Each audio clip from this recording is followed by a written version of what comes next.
so much. I would like to thank you all for coming and, spending your time. You could be anywhere else but you're here. So thank you so much for being here. I would like to thank our panelists who agreed to do this panel discussion. So it's 1:16. We're going to just get the ball rolling, okay?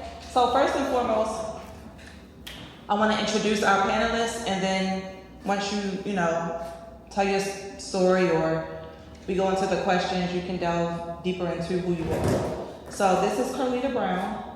This is Matt Connell. This is Dr. Dirksen, and on the far left is Anthony Smooth.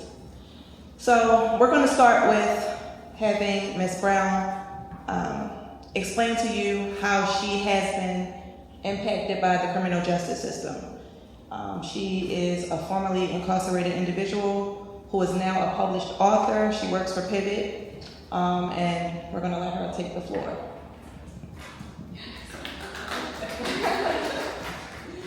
Okay, where do I go? Yes, I have been impacted by the criminal justice system.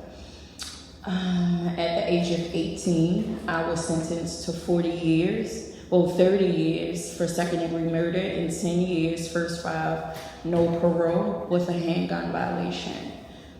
I was 18, I am 46 now. I was released August 26th of 2020. Coming home, there is no halfway house in the state of Maryland. Because I was young and served 22 years already, they would not just release me to family. So I had to find somewhere to go. Throughout the city of Baltimore, there is drug treatment programs. I don't need that. But however, that's the only thing that is being offered for women like myself who are striving to return back to the community. So I spoke with a few people.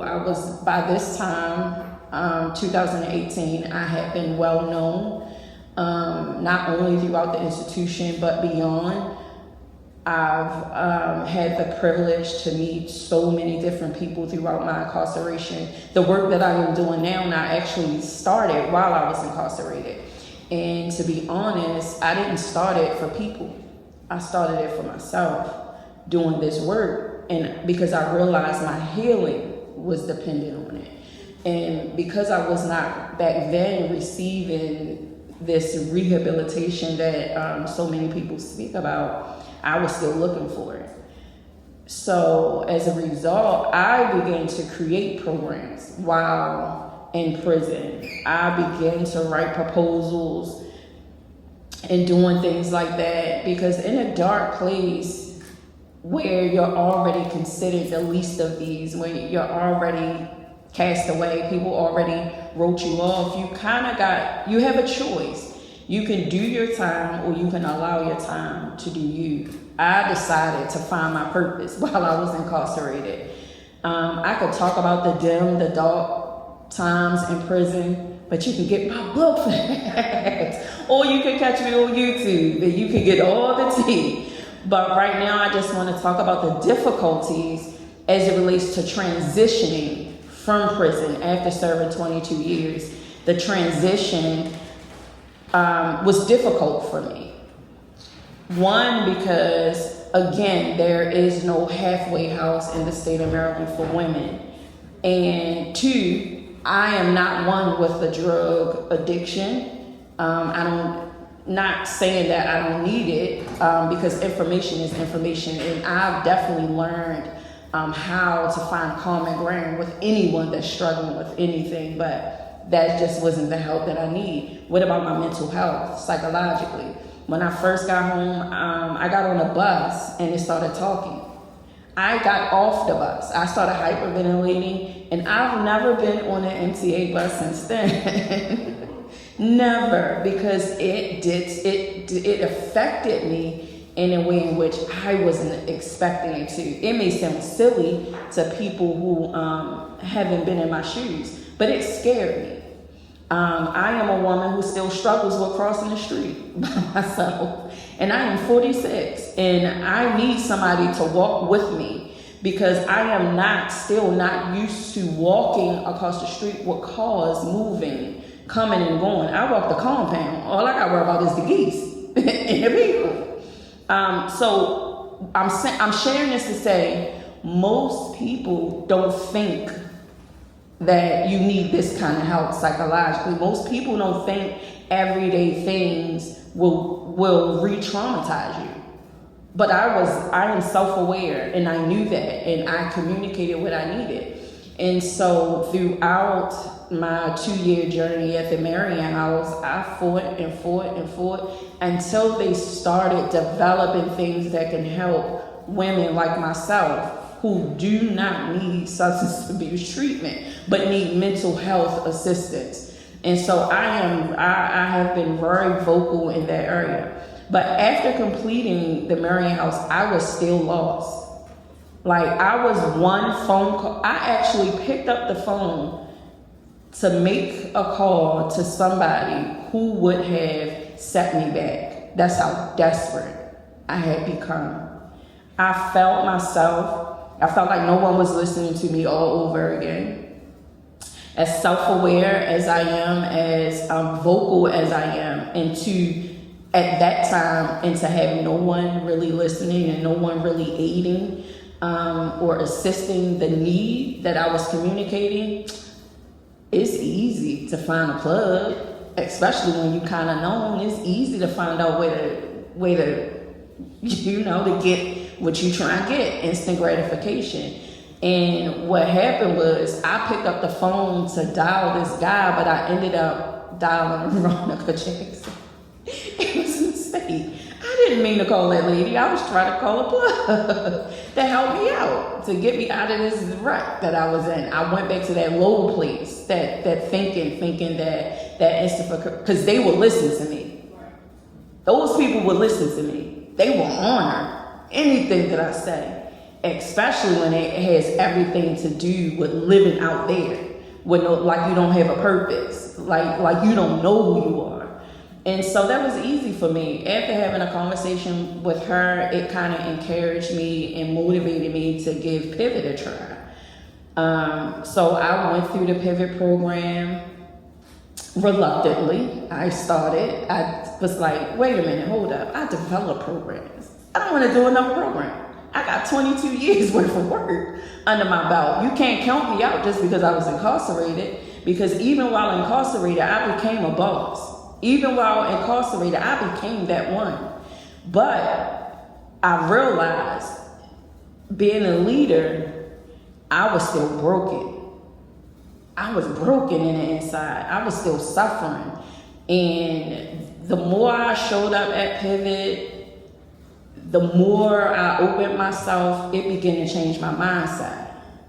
And so this thing called freedom, I had just a small little view of what that meant in my mind. Not physical freedom, I'm talking about internal freedom. I had an idea, but going through the Pivot program is what enabled me to really understand what freedom was. And that's just basically choosing for yourself that what you desire without blame, shame, and guilt.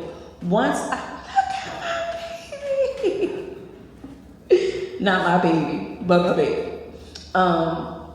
Excuse me. So now I'm adopting a new way of thinking for myself. And so once I got a personal success coach, a career coach, they began to do the very thing that I was seeking since I had been home. The very thing. They didn't just tell me what they were going to do. They actually did it. They showed up for me in ways in which no one had showed up for me in this reentry space. My first initial conversation with Veronica was, what do you want to do? I was like, well, girl, I got so many writings. I want to publish books. I want my voice to be heard. And she was like, well, if that's what you want to do, all you got to do is put the work in. That's easy for me to do. And so fast forward, I am now a published author of 3 books. Shout out to Global Butterfly Effects, publishing company who just walked in the door. Shout out to you for investing in me, for trusting me. And she's also my big sister who does not live here. And so it's moments like that in real time and in real life that helps my healing. Because there was a time nobody showed up. Not because they didn't want to, but because they had their own lives. And now that I am in a place where I can live out loud, I choose to heal out loud. And so now I'm a re-entry manager for Pivot Workforce Development and a personal success coach. It isn't, a lot of people still is in my ear, why is you doing this work after 22 years? I owe it to myself. I owe it to myself first, and then I owe it to every woman and every man who has been impacted by the criminal justice system to let them know that it starts with your mindset. As a man thinketh in his heart, so is he. So I live my life out loud on purpose, with purpose, because I want people to understand that mental health is real. I want people to understand the humanity aspect of re-entry, not just because it's something to say, it sounds slick, it's cool. It's real people with real hearts. And not everyone who is incarcerated has checked out. You got some people who really, really, really want to get this thing, because in prison, the one thing they don't teach you is how to live once you get out of prison. You, the person, the individual, got to figure that thing out for yourself. And if you're somebody like me, you done tried a lot of things. But I'm just fortunate and grateful to be in the position that I am, not as it relates to title, but I'm saying in my life, after serving 22 years, and to be able to talk about it and not be broken, to be able to talk about it and not be triggered, to be able to sit down with somebody and share my experience, and I don't go back triggered. Because when I'm speaking through a place of healing. That is important to me, because so many years I suffered in silence. And I am quite sure that there is especially a lot of women out there who has been impacted. They are suffering in silence. So I not only owe it to myself, but I owe it to them. And I'm going to stop rambling. All right, so thank you so much, Carlita. This is Brandon Taylor. He's a criminal defense attorney, so he's also one of the panelists. So we're going to hop straight into questions. Now, this question is for both of the attorneys. Sentencing often varies dramatically based on factors like race, class, or even zip code. Can you speak to some of the most egregious examples of sentencing disparities you've encountered in your career? All right. My name is Matt Connell, everybody. I've been basically a public defender, criminal defense lawyer for 29 years, and so I've seen a lot of egregious injustices in the criminal justice system. Danielle asked me to come here and talk about that, and also whether I believe that race is an issue in the criminal justice system, which I also do. It seems obvious to me. And so I was thinking about it, and I was thinking, I feel like we're all kind of influenced by our life experiences and the environment that we grow up in. And I grew up in Maryland, right around the Washington, D.C. area in the 1980s. And to me, it seemed like everybody was on drugs in the 1980s. There was just cocaine everywhere in the 1980s. And I was thinking about this case that I hadn't thought about in years and years, but this young woman in my neighborhood who I knew was a little bit older than me. She started dating a guy, and he was dealing drugs, and they went to New York together and got a whole bunch of cocaine and brought it back to Maryland, and they got busted. She wasn't dealing drugs, he was dealing drugs. She was 21 years old, so an African-American young woman. I was probably like 16 years old, so she was a little bit older than me, but I knew her and stuff. And she ended up getting 40 years in federal prison for being along on that drug ride, basically. It seemed like a big injustice to me at the time. When I was a young person, I knew her parents. Her parents were both worked at the post office. They had good jobs. They were federal employees. They went to court on her behalf at her sentencing, and basically begged for mercy and leniency for their daughter. And there wasn't any mercy being given out, and there wasn't any leniency being given out. And what I heard was that the federal judge said, if it were up to me, I wouldn't even impose a sentence like this. But the sentencing guidelines are what they are, and so I have to impose it. And so, that judge basically had that family in his hands and just kind of crumpled them up and threw them away, all of them. I saw her father in the neighborhood once, and he can make eye contact with me, and I can make eye contact with him because I knew there was just so much kind of pain there over what had happened to his family. And so we fast forward, and I know you're a professor in history, modern history, really, and when Barack Obama was president, one of the things that he did is he changed the discrepancy between sentencing for powder cocaine and crack cocaine. And it was 100-to-1 difference. So if you possess 5 grams of crack cocaine, you get a mandatory sentence to federal prison. And you can possess 500 grams of powder cocaine, and you get the same sentence, basically. And there was really no logical reason for that, except for they called crack cocaine an urban drug and city drug, which was kind of like code words, if you know what I mean. And white people were doing cocaine at the same rate that people of color were. All these Wall Street guys who were going and snorting lines of cocaine in the Hamptons on the weekend. So they didn't want to punish powder cocaine possession the same way they're punishing crack cocaine possession. So my life experience, someone I knew got caught up in the system, got a very unjust sentence, and I do think race played a role in how her life got turned upside down, ruined by this, and her whole family's life did. So that was just kind of one personal experience. I see this stuff all the time in Baltimore. I can keep talking and talking and talking. I don't know if you want me to pass it. You want to pass it to Brandon? So I'm Brandon Taylor. I'm a criminal defense attorney also. I practice all across the state of Maryland. I'll just piggyback off what Matt said. It's obviously the criminal justice system. Obviously it's geared towards one race of people, black and brown people. It's been like that way since day one. I always tell people that it just went from slavery to Jim Crow, and they couldn't really contain them, so they said just put them in jail. And if you really go back and look deep, you can understand how much prison labor makes the country itself, which is billions of dollars every year. So just from prison labor, this country is making billions of dollars. No telling where those $1 billion are going back to, but they technically are using the labor forces of inmates and people in prison to make money off of them. And then obviously this country also has privatized prisons. And obviously a private company can't work unless they get some business. So in order for privatized prisons to run, you have to fill up these jails. And it's just terrible everywhere. One thing about being black and brown is that regardless of how, like Matt said, regardless of how your background is, once you're incarcerated, we kind of all look the same. And some of these judges are coming numb to seeing us. So definitely for the brothers, if I get arrested and take this suit off, I'm just gonna look like everybody else who's in jail. And until they say my name and get my background, maybe somebody listen, I'm just gonna get ran through the system like everybody else. So race plays a big factor. If you notice, the federal government has come in and taken over a lot of these statewide police departments and citywide police departments, and that's because race has always been a factor within those departments. Baltimore City Police Department now is under the sick creed because of some of their tactics over the years.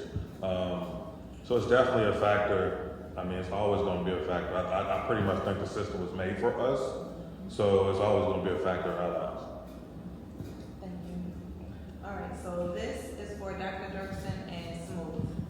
For those unfamiliar, what does the discipline of history actually involve, and how does it shape how we understand systems like policing and incarceration today? Thank you, Jenny. So my name is Monica Dirksen. I'm a professor at Morgan State University. So I am born and raised in Philadelphia. My research is based on Philadelphia, but I do look at national issues like police brutality, race and policing that often get tied with issues of poverty, poverty-induced crime, migration, etc. So thinking about why I was even interested in crime and race and policing, I think in some ways, and on one hand, yes, I've always had an interest in detective stories and crime and mysteries, but digging a little bit deeper in my childhood, I remember my dad having grown up in North Philadelphia, which is well known as being one of the major black centers in Philadelphia. It was at one point in the 1960s had 2/3 of Philadelphia's black population, and that's larger than the black population in West Philadelphia and South Philadelphia. So him growing up in a semi-safe part of North Philadelphia with his sisters, but seeing issues of poverty, of crime, of also gang activity. In 1969, the New York Times named Philadelphia the gang capital of America. So him not knowing that at the time, living through the 1960s and 70s, but knowing of gangs hanging out on certain street corners, outside of liquor stores, candy stores, in schools, and even having to outrun gangs as well. That sparked my interest to look specifically at the 1970s in Philadelphia and figure out what's actually going on. So when I was in elementary school, I had two classmates. One, his name was Terrence. Another classmate, his name was Troy. And both of these boys, even though they got on my nerves so many times through the 5th grade, they were actually really smart. So when I went to college, I eventually started to look them up to see what they're up to. Long story short, these two smart black men, Troy is in prison and Terrence is dead. And they went down a completely different path despite us being growing up in the same neighborhood in Northwest Philly. I don't know how they got caught up with drugs, with guns, arrested, and one killed, but it really baffled me that we could be in the same spaces but have different outcomes. So fast forward to like 2012, I'm about to go into grad school. A couple years later, we're hearing more and more cases following the Trayvon Martin case about police brutality, and me being a sheltered kind of child that just focused on school and maybe becoming a teacher, I'm hearing about all these race-based police shootings, and I'm like, is this really happening? And I know this is really ignorant of a thought, but it led me to dig into archival records, and there was a law firm called the Public Interest Law Center of Philadelphia. So in the 70s, they were referred to as PILCOP, but now they just go by the Public Interest Law Center. So it's a pro bono law firm that tackles discrimination in housing, policing, education, etc. And one of their documents from the 70s, it looked at police-involved shootings from 1970 to 1978. And the attorney, Anthony Jackson, he discovered from newspaper clippings, from people coming into the office making reports that there were 469 police-involved shootings in Philadelphia from that time period. And 66% of the people shot or killed by the police were black. And at this point in time in Philadelphia, in the 70s, only 33% of the population was black. So clearly something was going on, because crime happens at equal rates. So if the population is 33% black, 33% of the people committing crimes or being shot by the police should be black. So then I realized I have a topic. So I could research this. I wrote my dissertation on this, and to make a long story short, I discovered that the same areas that have experienced heavy rates of segregation, of poverty, of over-policing, especially around housing projects, they're also the same spaces that have issues with gun violence and continued disparities with policing. And looking through different avenues like education, housing, etc., I discovered that there has to be some kind of racial capitalism aspect of this. Like, people are making money off of the existence of crime. And if we're living in major cities like Philadelphia or Baltimore or New York, we're not really investing that much in the industry of agriculture. We're in some ways a little bit into tech, but we're really big on meds and eds and city jobs. And the main professions that are profiting from the existence of crime are the police department, you have doctors, you have lawyers, you have funeral directors, CSI staff. So if crime exists, there are jobs for middle class and upper class professionals that hopefully will stay in the city and pay taxes and rebuild these budget deficits that big cities have. So to think about Philadelphia and other major cities, including Baltimore, we can clearly see that in many ways this policing and over-policing, especially with paid overtime being an incentive, this is why crime continues to exist in poverty and segregation and discrimination, etc. And defunding of social welfare continues today. Thanks. Very well said.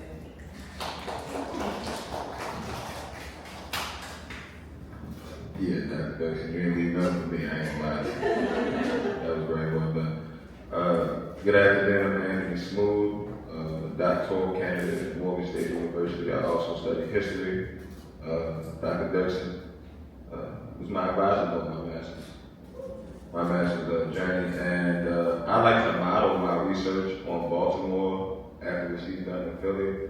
I studied 20th century Baltimore, and I focus on urbanization and how that's affected black migration patterns in the city, where black neighborhoods have existed.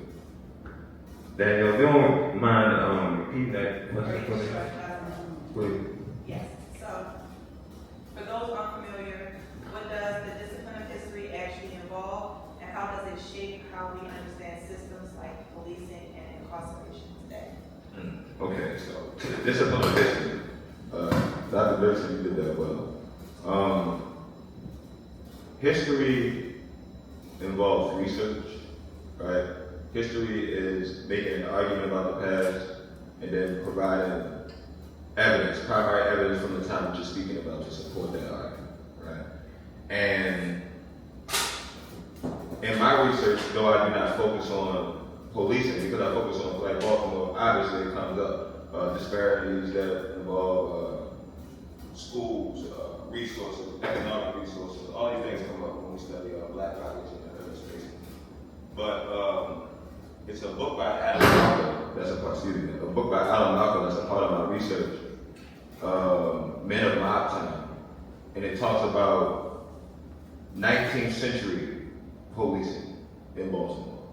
Baltimore, during slavery, during the antebellum period, had the largest free black population of any city in the country, right?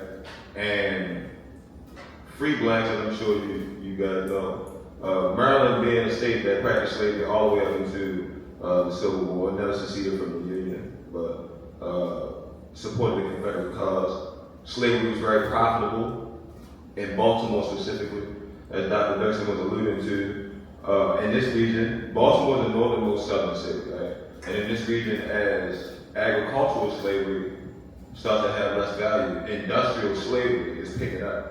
Right? That's one thing I like to talk about as a historian at the topic, for fun, is the fact that there's this myth that slavery was dying out, right? Because the agrarian lifestyle was dying out.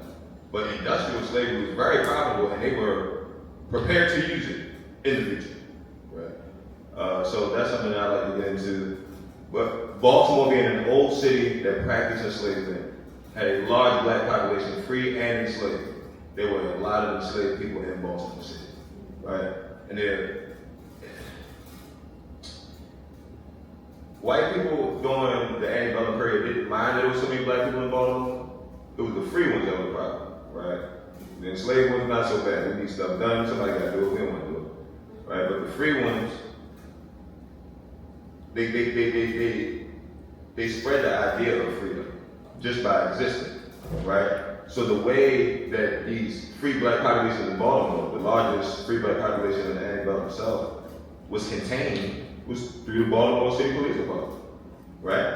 And the ideas and the ideologies of slavery, racial inferiority, the dehumanizing aspect of enslavement, regardless of these people being free, right? This means nothing to how the police see these people, right? And they caused a lot of violence against the free black population, so much so that they incited the first bloodshed of the Civil War, Pratt Street riot, not too far from where we are downtown by the harbor. It was taken over by the federal government just the same way we have been at times Like we just recently just ran by the mayor's office. Prior to that, you know, we was under the state. Baltimore City didn't even have its own jurisdiction. Annapolis called the shots for Baltimore City Police Department. So Baltimore City Police has had a history of hostile engagement with the black population of Baltimore that dates all the way back into the 19th century. And they've had a history of corruption as well, right? And whether formally or informally, these things are upheld culturally, right? And if it's not discussed that it's a thing that even existed, we can't even begin to address the issues that are byproduct of it. So that's the way I would say history has informed policing specifically in Baltimore. Thank you. All right, this next question is for both of the attorneys. How do educational and socioeconomic backgrounds influence how defendants are perceived and treated in the courtroom? I think it does greatly, all right? First of all, I think judges and prosecutors and everybody maybe judge people on their appearance and what they're wearing when they show up in court. You know, and poor people can't dress. Poor people don't have the same choices they have. They get on the morning, throw on a t-shirt and their sweatpants, and they got to make their court appearance, okay? And they don't present the same kind of appearance. You're asking about socioeconomic. I think what Brandon was saying earlier, how there's this bias that the judges just apply automatically just by looking at folks in the courtroom. And they just size people up and pigeonhole them and put them in certain boxes and draw all sorts of conclusions and opinions that might not be accurate at all, just based on a person's appearance, okay? As far as education, also the way people speak in court. We have a judge, I was just in front of the judge, you'll know who I'm talking about when I say it, right? But he says, and I don't accept yeah or when you respond to me. So, just kind of the diction and vocabulary that people are using with judges makes judges draw conclusions and form opinions about people that may or may not be true, okay? It's like a shortcut. It's like a shortcut that people do with their brains. I actually think everybody does it. It's biased. We all have like implicit biases that we have to recognize that we have that we might not even be able to see ourselves, you know? I just think the brain shortcuts and jumps to conclusions, and they are negative conclusions. And so, you want to know, you watch Fox News, and you'll hear how they talk about poor folks. All right, you ask somebody, do you think poor folks are more likely to commit crimes? What do you think the answer is going to be with a lot of these judges? And what do you think the answer is going to be with a lot of these people on Fox TV? I don't think it's accurate to say poor people are more likely to commit crimes. And I agree with what you say. Okay, it should be kind of across the board. I was saying when I grew up in the 1980s, it seemed to me like everybody's doing drugs. If you looked at the statistics of who smoked marijuana, white kids and black kids are smoking marijuana at the exact same rate. If you took a survey of high school seniors and said how many of you smoked marijuana in the last 30 days, it would be exactly the same across the board for white seniors and black seniors. But if you look at who's getting arrested, marijuana's legal now, but it wasn't always. If you look at who's getting arrested for possessing marijuana and smoking marijuana, it's not the same rate. And when you apply it across different socioeconomic backgrounds and educational backgrounds, as you're saying, racial backgrounds, of course. Just to take you back off that just a little bit, educational background real big. I see every day how that affects my client. Just the ability to speak to someone, in an open forum. Sometimes I have clients like, well, I gotta say anything, and I'm not good. But sometimes you are in a position where the client does have to say something, especially when it comes to sentence. A lot of times, if my client has to get sentenced, I meet with them before, like, you can't say it. You can't say it. Don't say it. Don't say it. In regards to how I'm not lined up for them when it's their time to speak, a lot of people just got stuff they want to get off their chest. And I saw how that just burns people. I have clients that actually present well and speak well, and the judges are them talking like, oh yeah, this is good for us, right? And I have clients who can't present well, who can't speak well, and the judges don't have to let them away. So the intellectual challenges are big, the education challenges are big, and just like what Matt said, just the way you present yourself in court, the way you show up in court every day, is a challenge. question is for Dr. Gibson. Can you explain the historical development of over-policing in black spaces like Baltimore, Philadelphia, and New York? Thank you, Junior. So I'll just preface this. This is my 4th year working in Baltimore, so I'm still learning the city.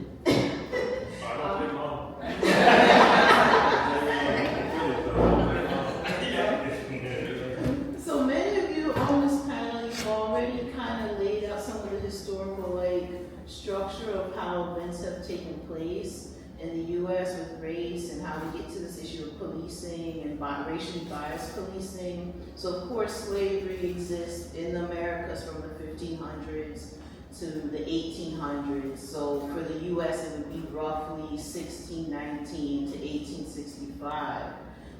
So after you have the freedom of approximately 4.5 million black people from slavery in the United States, there is a period in which we have the creation of black codes before you have Southern or Confederate politicians leaving public office because they refuse to admit that they lost to the Union and the Civil War and that they need to come back and follow the established policy. So with the black codes, they were basically based off of slave codes. So not having black people gather in groups of roughly 3 or more, needing some sort of traveling papers, being forced to be an apprentice, sometimes to a former enslaver, having to prove that you have a job or a home, or you could be incarcerated for loitering or committing certain vices like gambling, like cohabitation. There are things such as pig laws, so not having ownership papers for farm animals. And I mean, who's carrying around paperwork that says that they own a specific farm animal for sustenance? So all of these petty charges just to put people back into the prison system. So as a result of having the majority of the black population free, you have people city officials trying to control the black population post 1865, and creating these black codes leads to putting them in jail, and if they can't make bail or they get a sentence, then they're put into the prison system, or they're not just in the prison system, but put into convict leasing, and basically forcing convicts to do some sort of labor. So in mining and doing railroad work, other stuff like farming, maybe making clothing or furniture within a prison, or even building structures, not just city structures or buildings, but even on college campuses, building the facilities that students would use.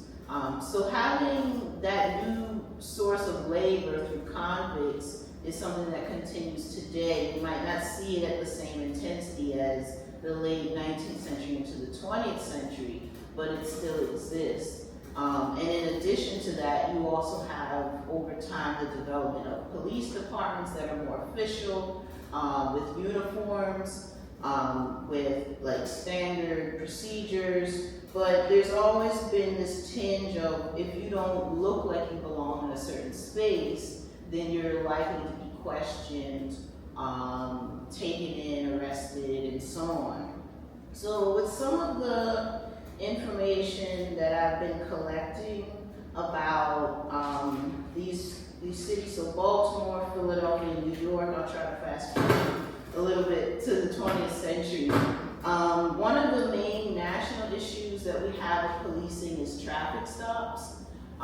So that is what usually leads to these confrontations between police and individuals, especially black men with the police that spiral out into violence. So for cities like Baltimore, there's a higher rate of pedestrian stops or ped stops. So according to, and there's a book that you can access, it's called the Federal Report on Police Killings by the U.S. Department of Justice. It reported that from 2010 to 2015, that Baltimore had over 300,000 pedestrians stopped. And the majority of those people stopped were African American. Yeah, sure. Thank you. Thanks. Yeah, so over 300,000 pedestrian stops, and that's what's been reported by police. Well, I've heard that statistic before, Doctor. And there's 600,000 people in Baltimore, so that means it almost sounds like half the people in Baltimore have been stopped. They do these stop and frisks. They have aggressive stop and frisk policy, which I think we all know is discriminatory because those stop and frisk policies impact certain communities more so than others. But it's not. When I heard that statistic, it's not half the people in Baltimore have been stopped and frisked in the last 5 years. It's the same people getting stopped and frisked over and over and over again. We have a lot of people that haven't been stopped and frisked at all in Baltimore in the last 5 years. We have a lot of people that have been stopped 10 times by police and frisked. So.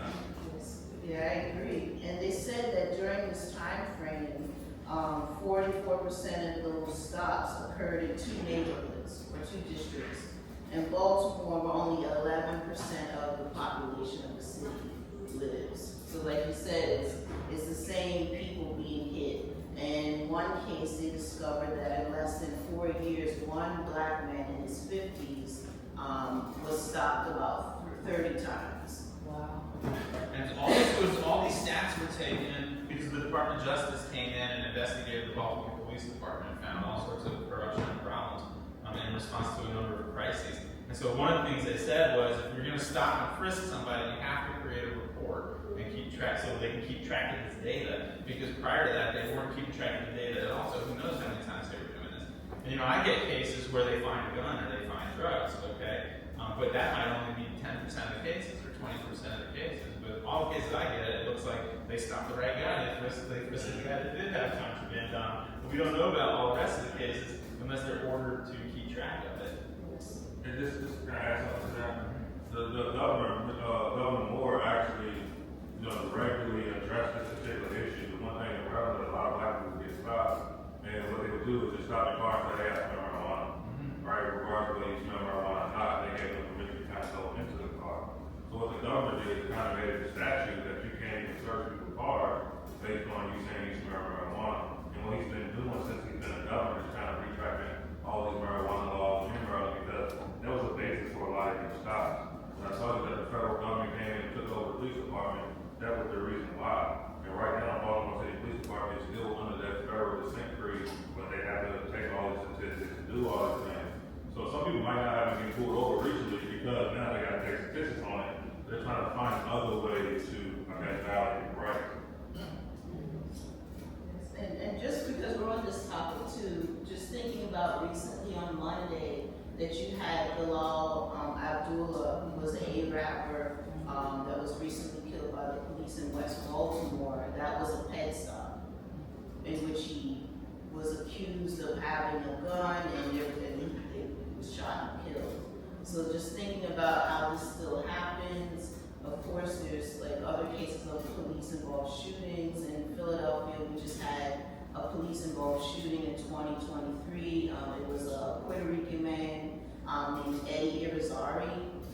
He was shot through his closed car window in Kensington, which is a neighborhood that used to be an industrial space with different types of clothing factories. Through the 70s and 80s, it deindustrialized, and now it's like a major drug market for opioids and fentanyl. So for him to be shot and killed by the police in that neighborhood for suspicion, and a few weeks ago, the officer that committed the crime, Mark Dial, he was found guilty, which is a rare occurrence in Philadelphia. He gets sentenced on July 17th. It just shows that this issue still happens in neighborhoods that have been stigmatized as criminal, as drug infested, and so on. And just to also mention, to kind of center Baltimore a little bit more, Baltimore, and you can speak better on this than me, Anthony, it's kind of like the training ground for ideas that go national.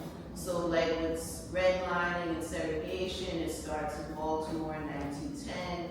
Recently, I was doing some research on the K-9 units in Philadelphia, and I discovered Baltimore actually had the earliest official canine corps in 1957. And you know how that turns out during the Civil Rights Movement.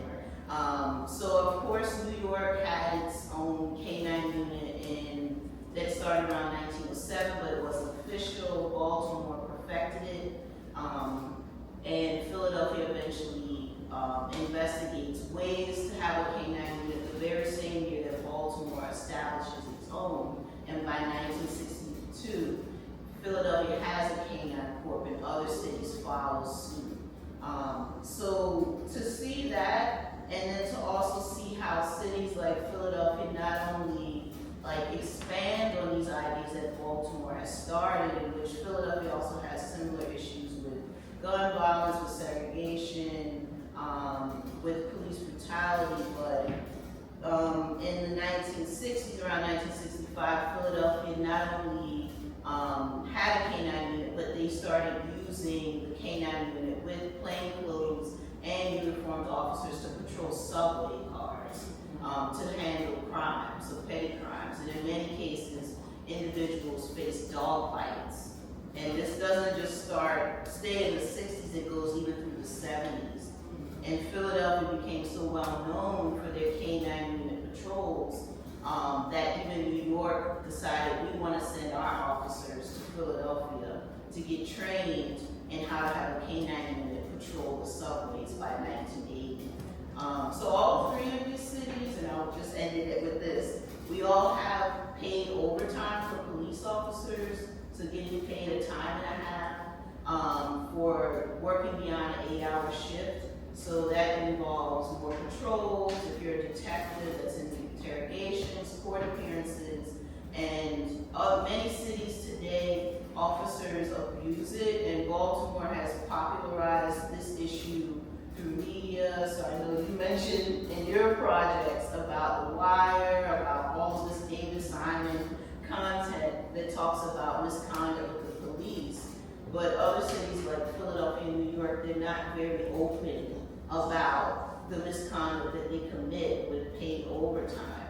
And also throw in the removal of the residency requirement that all city officials, city workers are supposed to have. You're supposed to live in the city so that you're paying taxes and helping the city pay for all the social programming. So removing the residency requirement for police and sometimes for firefighters, and then you're adding paid overtime where there's no cap on that budget. That means officers can go out looking for crime or creating crime just so that they can get that extra paycheck. So that's a major issue, as like in Baltimore with Philadelphia and New York. But Baltimore is upfront about it rather than the other two cities. Thank you, Dr. Thurston. All right, now listen. I know most of y'all are students, okay? So, you like need a break? Or can we go straight through? How y'all feeling? Good. We're good. Okay, good. All right.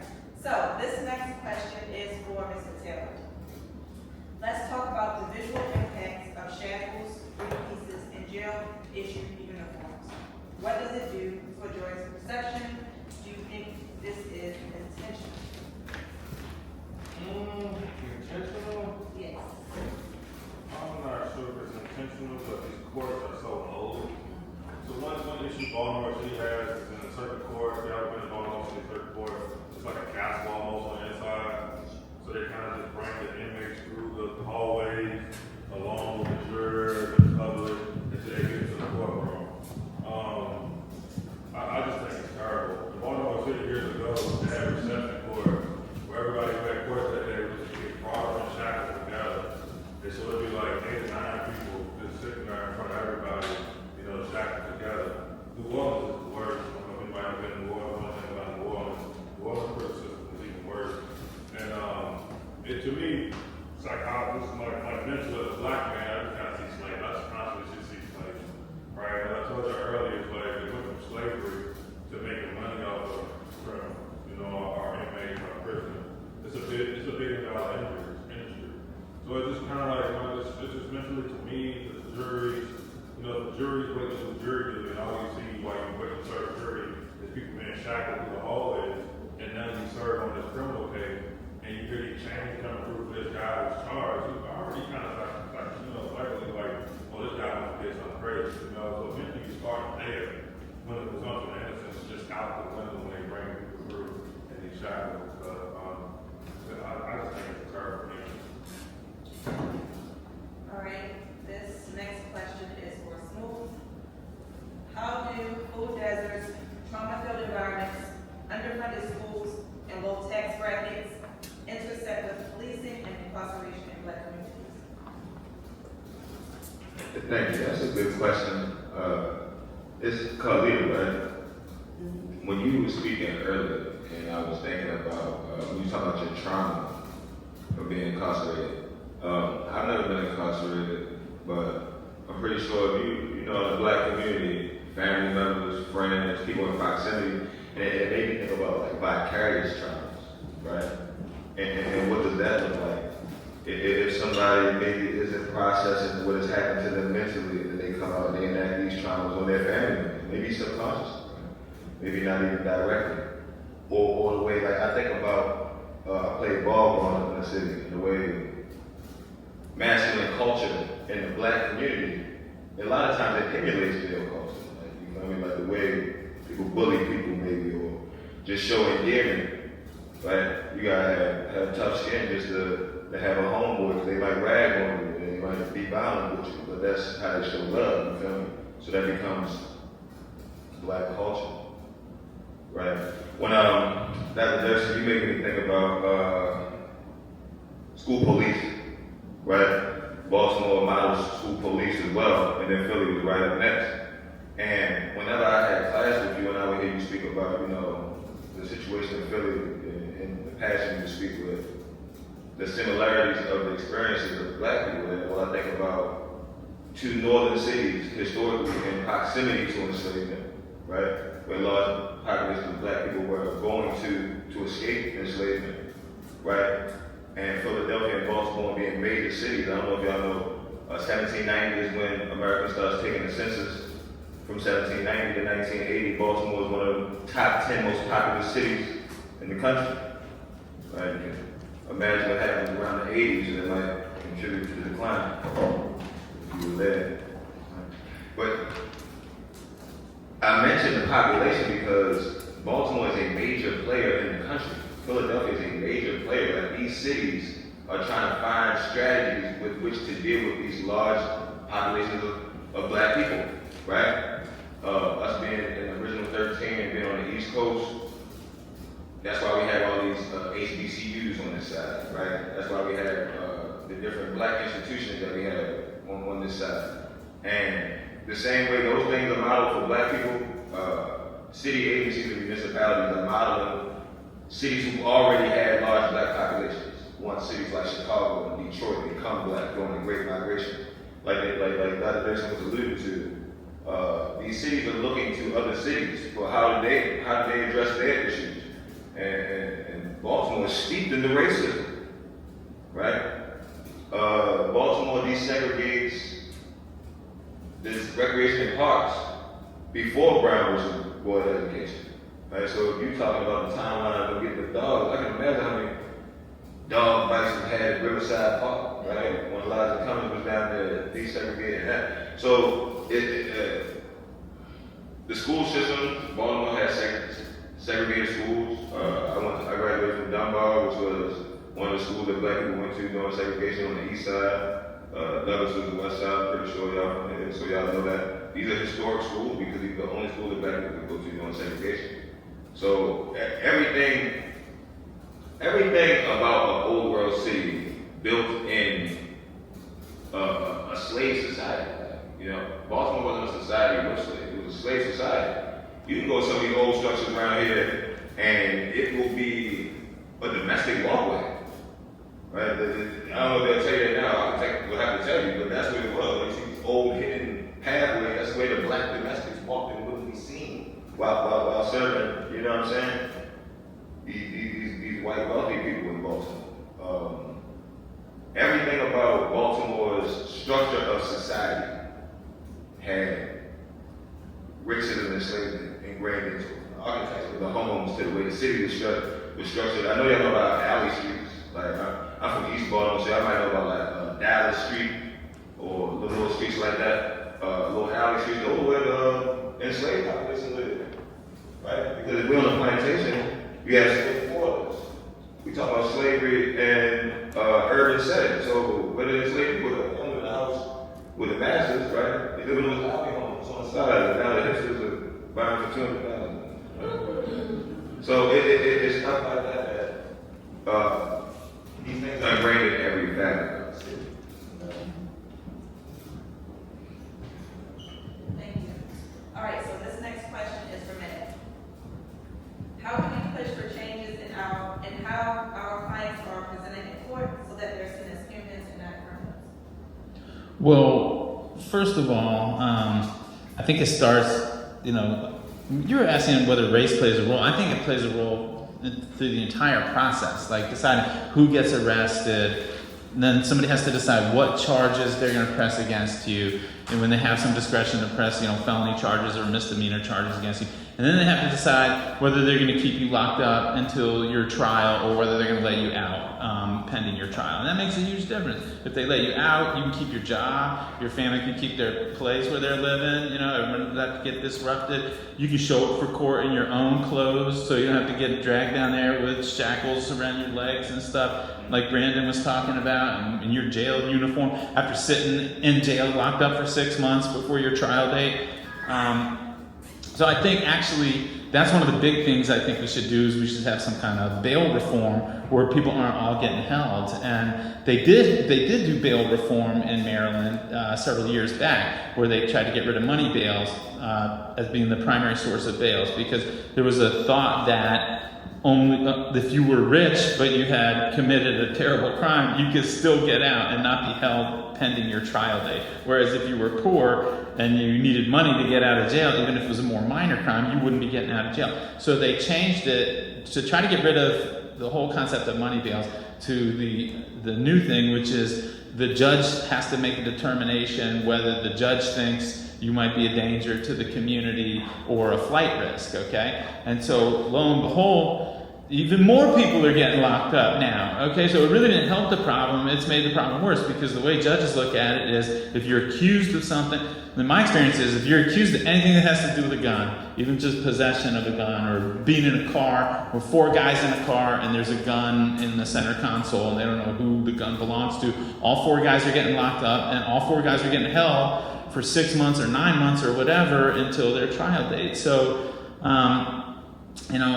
I just think that the answer to your question is one of the easy things we could do is we could let a lot more people out pending their trial date. And Brandon talked about the presumption of innocence and how, showing up in court all shackled up kind of gets rid of the presumption of innocence and when people see you enter the courtroom that way. If there really is a presumption of innocence, why are we keeping people locked up for 9 months before their trial date, And there's got to be, everybody can't get out. I understand if it's a really horrific, violent crime and the person really is a danger to the community, but my experience is that's not really everybody who's getting old. That's a small percentage of the cases. So I guess the short answer to your question is I think the main thing we could do is we could change the bail setup again so that more people are released pending their trials. Thank you. All right, now Dr. Durson. We had a whole class about this. I know that I like this question. Okay. What was the historical impact of the crack epidemic on Black neighborhoods, and how did the Reagan era, Bush era, and Clinton for Black folks? Policies of weaponized that crisis. Thank you. So I would say certain neighborhoods are still stigmatized as being criminal, as drug infested, as needing extra policing or over policing, and to mention Clinton off the bat, of course the crime bill. It's Democrats saying that we need more policing, we need tougher charges, etc. And it basically it's basically pacifying conservatives and also conservative voters who may not want to vote Democrat, but to have a Democrat say we agree on this issue of crime, maybe we can vote for you. Maybe we'll stay in the city and not go to the suburbs. Maybe we'll buy into some of these policies of putting more money, government money to social welfare. But I feel like in many ways, I mean, I'm trying to answer the question efficiently, but it might turn a little political. But I feel like some Democrats, they've already given up the fight. They want votes, they want to stay into office. Basically, they want to keep their jobs, and they know they have responsibilities to the communities that they're supposed to be serving to provide more social welfare for education, for public housing, for rec centers, and keeping them open and schools properly funded. But they're willing to have some people suffer just so that they can stay in their position. And as a result, you have these neighborhoods still suffering from issues of drug addiction, the violence that comes along with drug sales and addiction. This is partly why you have so many communities that are suffering from poverty and illegal drugs, having gun violence issues. And like Baltimore, Philadelphia also has a high rate of homicides. So talking about, so I think these numbers are for Philadelphia, but from 2019 to 2024, we had averaged between 300 and 500 homicides each year. So last year was kind of a good year, not to say that, because we had only like 100, we didn't get to 200 homicides. And Baltimore, I think in 2023, had about 263 homicides. So on one hand, it's good because the numbers aren't that high, but then it's also an issue because there's no way that Baltimore, that has over 500,000 people, should be almost similar in homicide rate with Philadelphia that has about 1.5 million people. There's a higher rate here, and that also most likely ties in with poverty, and basically illegal drug sales are basically poverty-induced crime. So if you can eliminate poverty, then you can eliminate crime. Because I mean, if you have a steady job, if you have food, if you have housing, then there's no real need to be risking your life and either going to jail or going to the grave because you want to sell drugs and get rich fast, and it's also a survival issue. I mean, if you have those things and you're stable, then you wouldn't take those sorts of risks. So some of the other info that I did find, and some of this is from census data, US Census data. One interesting thing about Baltimore is that there's a lower rate for for owner-occupied housing. So Philadelphia, out of Baltimore, Philadelphia, and New York, Philadelphia has the highest owner-occupied housing rate, so that's about 52%. New York, of course, they're having issues because housing is expensive. Their rate is approximately 33%. So Baltimore's owner-occupied rate is about, just looking through notes, is 47.5%. So I mean, it's a little bit closer to Philly, but to think about like all of the abandoned houses that you see throughout the city, that suggests there's an issue there. And it's not like any other city. It's almost as if there's an invested interest to have that abandoned housing for people to buy it up and gentrify a neighborhood. And I mean, Philly's not much different. You got Temple, you got Penn, they have hospitals, they have universities. John Hopkins is the biggest villain I've heard about in the city. And I know they're buying up everything. And other officials, I have no idea what they own. A student has suggested this to me. There's city officials that own property and they're just waiting to sell it to the highest bidder for gentrification. So fuse that with policing And the one interesting thing about Baltimore that I have not seen in Philly or in New York is you all don't have a standard police car. There's like 3 different colors here. And then you talk about plainclothes officers and unmarked cars. So it's almost like it's a deceptive and invested interest to catch people committing crime or create crime in order to use that carceral system as an industry for making money. And all of that kind of comes out of the crack epidemic as well. And you were talking earlier, Doctor, about how there was at times in this country like a systemic effort to criminalize certain people with little kind of BS crimes like no paperwork for your pig or whatever. And now you're talking about how there's a link, obviously, between poverty and crime, and the drug dealing is kind of poverty-related employment in a way. And so it occurred to me when you're talking about criminalizing folks that another consequence of that is, in a lot of states, you can't vote if you have a felony conviction. You can't serve on a jury if you have a felony conviction. You can't get a job if you have a felony conviction. You can't get any kind of job that does background checks. There was some movement a few years ago, it didn't really pick up steam, but they were saying if you declare bankruptcy, that falls off your credit record after 7 years. So how about we let the criminal record fall off after 7 years or something like that, so folks can get a job. But there's a lot of collateral consequences that come with it that keep people in perpetual poverty or intergenerational poverty, even. Thank you.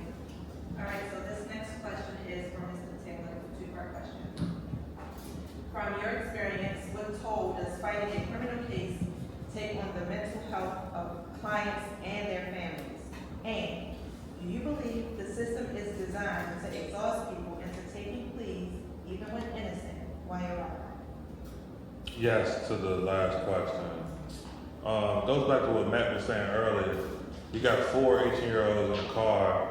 You got a gun who probably belongs to someone's uncle in the trunk. They all go to jail, and then none of them get out on bail. So now you're 6 months in jail. You got 4 different people. You got 4 different kids. 2 of them want to go to college. All of them want to go home. Right? So then you come to court, and they say, hey, you plead guilty. We'll let you out of jail right now. If you don't plead guilty, you got to fight your case, but you might have to fight it 2 months from now. 2 of those 4 people going to bail out. 2 of those 4 people now are going to have criminal records. 2 other 2 might beat it if they go to trial, but some people just going to bail out. They just can't sit. It's unfortunate that a lot of men out here are the head of their household, and if they get taken from the head of their household, that goes to rent, that goes to mortgage, that goes to bills. I have clients who their families was in a home, lost their home, and by the time they got out of jail, the family was in the shelter. So, when it comes to, do I take a plea now to keep my family from going into a shelter, or do I fight it so 10 years from now, nobody look at my criminal record? Sometimes at that moment, the decision is to do what I gotta do at that moment. And then you have everybody on the back end trying to make up, and now your criminal record has a spot on it, and I can't get a job. What can I do now on the back end to make up for what happened? Who knows? Some of these people, I had a guy who pled guilty to possession of a deadly weapon in 1969. He's like 70-something years old, was a business owner, and he tried to get a gun and denied him having a gun to protect his property. So some things from over 50 years ago are affecting him to this day.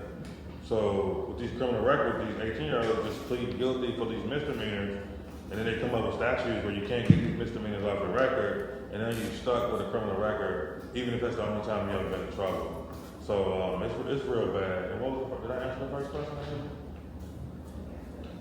Well, I mean, not the psychological part. How do you feel like it leads when the client starts constantly fighting the case? I represent a lot of people who. I was just thinking in my mind, but I was going to say that. I'm just speaking because I'm the one with the lived experience. I've been to jail. I know you didn't. I was fighting the case while I was trying to go to law school, and that was like some of the toughest time of my life, trying to figure out, explaining to these people why I have this open case, and writing all these addendums to all these schools of why, and everybody passing up on me. And my case eventually was dropped, but I got passed up by a lot of schools by just fighting it. And I had a kid I was taking care of And I was in the military, and I was like, yo, this system's crazy.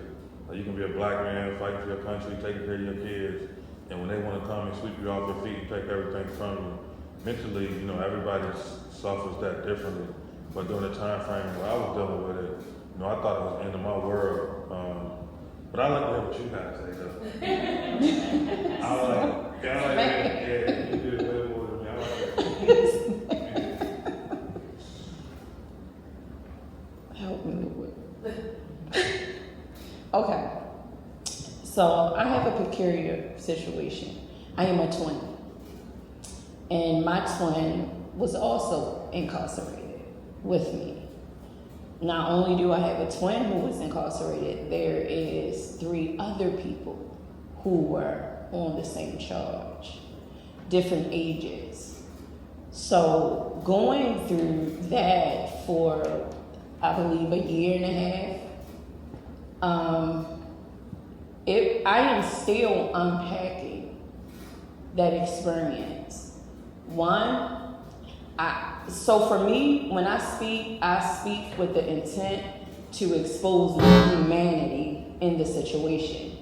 Not discrediting anything, facts and all of that, but history, personal history, is important to situations, especially mine. It is traumatizing. It can be detrimental to your psyche. There was a time where I did give up. I gave up. I had no hope because you have an attorney, paid attorneys, and you are believing what they are saying because you yourself don't have the knowledge of the law. You don't know the law. All you know is where you come from and what you see. So once we are incarcerated and we're going back and forth to court, for me, because of where I come from, you don't say anything. So I thought my silence was going to get me out. And I thought if I make up a few stories, it would help the situation, but it didn't. And so you're going back and forth. And the day that we were supposed to go for a jury trial, I'll never forget this day. We were supposed to pick out the jury. We're in the courtroom, and it is crowded. People are standing up, getting kicked out. And I will never forget the attorney leaned over and said, "Look at your family. Look at your family." Mother crying, hysterical. Her son is in shackles. We all are shackled, which is humiliating, and it changes your posture. But that's a different story. And we're sitting there, and I believe attorneys manipulate children's emotions. Because if you're my attorney, why would you play on the fact that you see families overly emotional crying, and we're supposed to pick out a jury, but you turn and say, "Look at the tears coming from these people. Do you want to drag this out and have them go through that? What you think is the result is going to be?" Because in the midst of it, you want to go home. But at the same time, you listening to your attorney, and you looking at these people, and everybody's emotional. You don't really know what to do. But because people tell you that attorneys know best, you don't choose for yourself. So you listen. So what do you think happened? We pled guilty that same day. Everybody. Why? Because we were listening to paid attorneys telling us, "Look at these women in here crying. You don't want to send them through that." And so from that, we became unshackled, and that is the last time that I physically touched my twin. That was the last time that I looked him literally in the eyes, standing in the courtroom, pleading guilty to something. That's a different story. But when you have paid attorneys and you going back and forth in court, and yes, it's victims involved, and everyone is struggling and everyone is hurting, you gotta live with that. I live with that. I still have my days where, because I work in a place where I'm helping women who are incarcerated, who committed crimes, who's going through the same process of going to court, getting denied or going to court, attorneys telling them one thing, but they're confused about the other thing. And I'm saying you gotta educate yourself. You have to educate yourself, because if not, then you will serve 22 years in prison unheard. That's what I did. 22 years in prison unheard. People showed up, said, I'm gonna help you. I had attorneys come see about me. I'll help you, I'll lead you. I did over half my time. The first time I went up for parole, they denied me, and I had everything going for me. But then we talk about victims' impact. You gotta go through that. That's traumatizing. That's struggling, because to a certain extent, you gotta take yourself out of the situation and kind of look at it from their lenses. So it's a double-edged sword, because you're not just fighting for yourself and you're not just hoping for yourself, but then you gotta live with the fact that you cause people hurt and harm to their lives. How do you deal with that? And nobody really wants to talk about that. We talk about everything but how to really help the people that need the help. How to get it. If you want to learn about incarcerated people, talk to them. Have conversations with them, because they're going to be your best teachers. They really will. They will. I come from a place because I want to appeal to people who are, I don't know your professions, I don't know where you at on the spectrum, but I'm telling you, to a certain extent, without being led by your emotions, because you can't be led by your emotions, but it takes nothing to sit down with someone who has been incarcerated and really learn and get to know their process. Right now, I'm fighting. I'm almost coming up on 5 years. Here's another back and forth. I'm trying to get off of parole. I'm still trying to get my time back, because although I'm here, I'm still on parole. And I still, at almost 5 years, doing all the wonderful things. Just got awarded a citation, thanks to Pivot Workforce Development from the city of Baltimore. Just got awarded from the White House, a presidential volunteer. But do you think that means anything when it comes to trying to fight to still get out of the system? I still got to check in every other Monday. Every other Monday. And I got to be on time. I still got to pick up the phone. And I do it from a humble heart, because I understand that I put myself in this situation, but you gotta know that sometimes it hurts. Sometimes it's not my ego, it's not my pride. It's when do I get finished serving my time? When do I get a chance to really be free? Because once you get in there, just because I'm home, that I'm not free. Physically, I am not free. I still have to get permission to leave the state of Maryland. That's not freedom. I still got to pick up the phone and say, so-and-so asked, can I go speak at this place? I still got to do that, even in the state of Maryland, because I might run into my agent. And I don't want her saying nothing to me. Saying anything to me, like questioning me about anything, but I do run into her. So I'm not in this re-entry space that I am. We do have a respectful working relationship, and she respects my space and she respects the work that I'm doing. But I'm saying, don't look at the work, respect me as a human being and help me get out of the system, because I don't want to be in it anymore. I did my time. So it's not only just going through the sentencing process, going back and forth for court. What about when you're released and you're doing the right thing because it's the right thing to do? What about those people? Who fights for those people? So that's what I mean.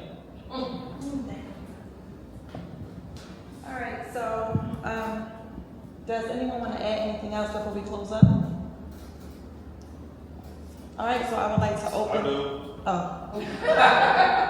Stay out the system.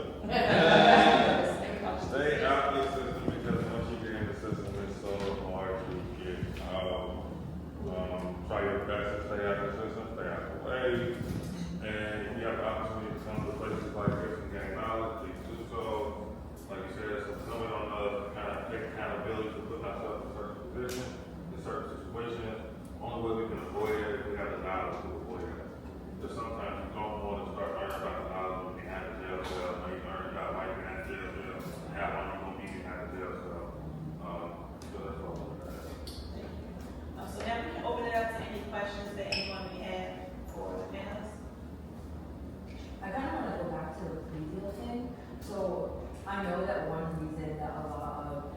especially if you think of like state public defenders and like that, things like that, say they take the plea deals because they're very overworked and they don't have time to go to trial and things like that. But what are the other reasons that people are often forced or pushed into taking these deals?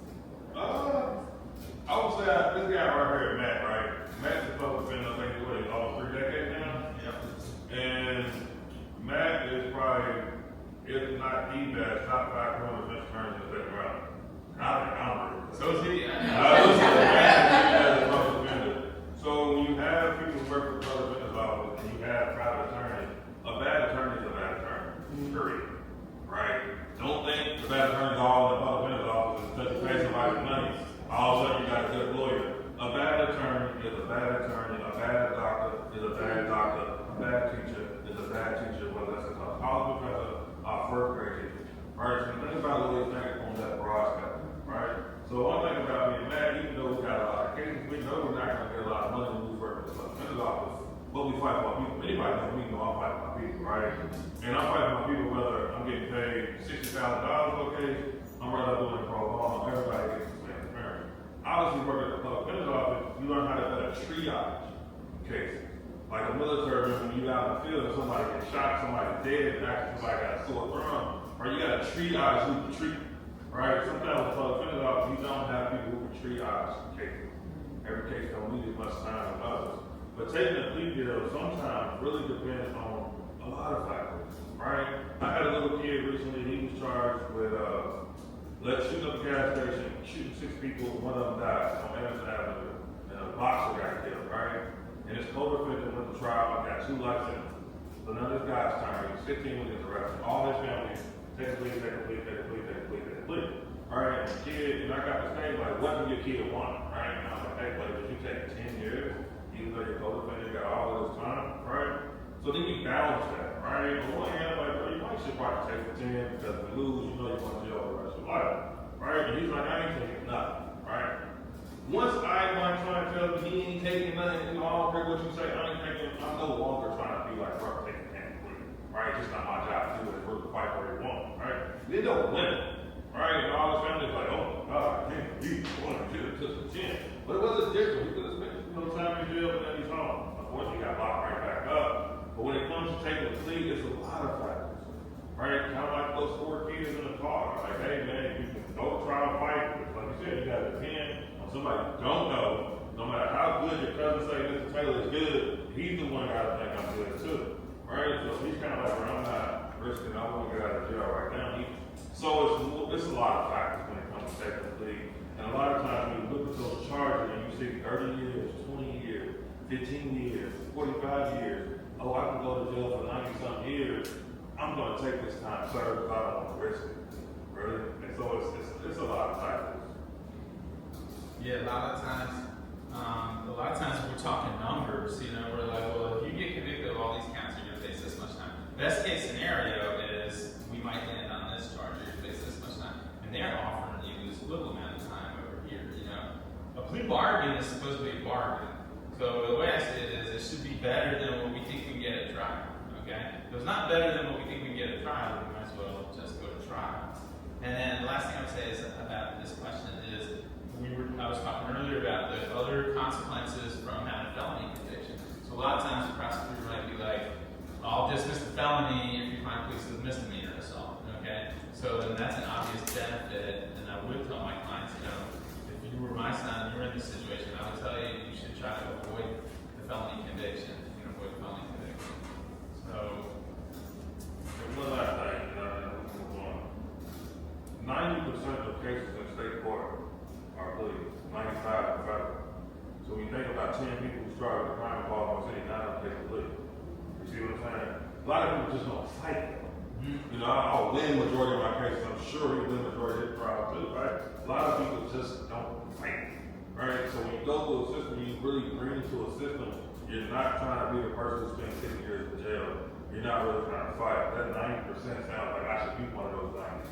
All right, so it's a lot of things that come into play. And I think systemically in the Black community, we have been socialized to take the plea. Yeah. You don't want to roll the dice, so you must take the plea. Your family will tell you, well, what's the first thing they said? What's all black families say? What they offer, right? That's how, when someone of color gets in trouble, this is how we sit down at the table with each other, right?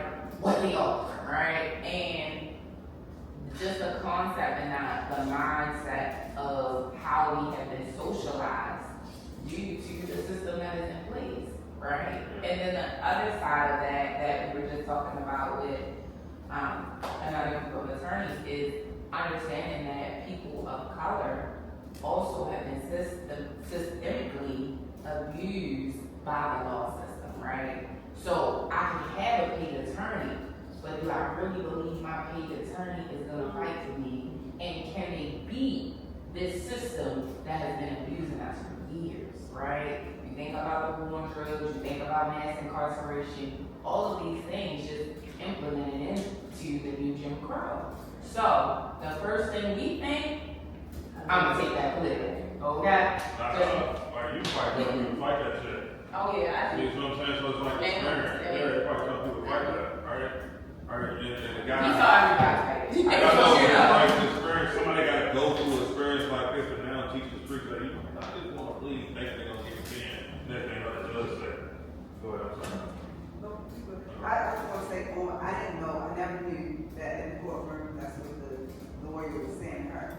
But at home, we were having that conversation, like, what is it that the max that they would say, and what can we do? And the lawyer told us, the family, I was ignorant, we were younger years ago.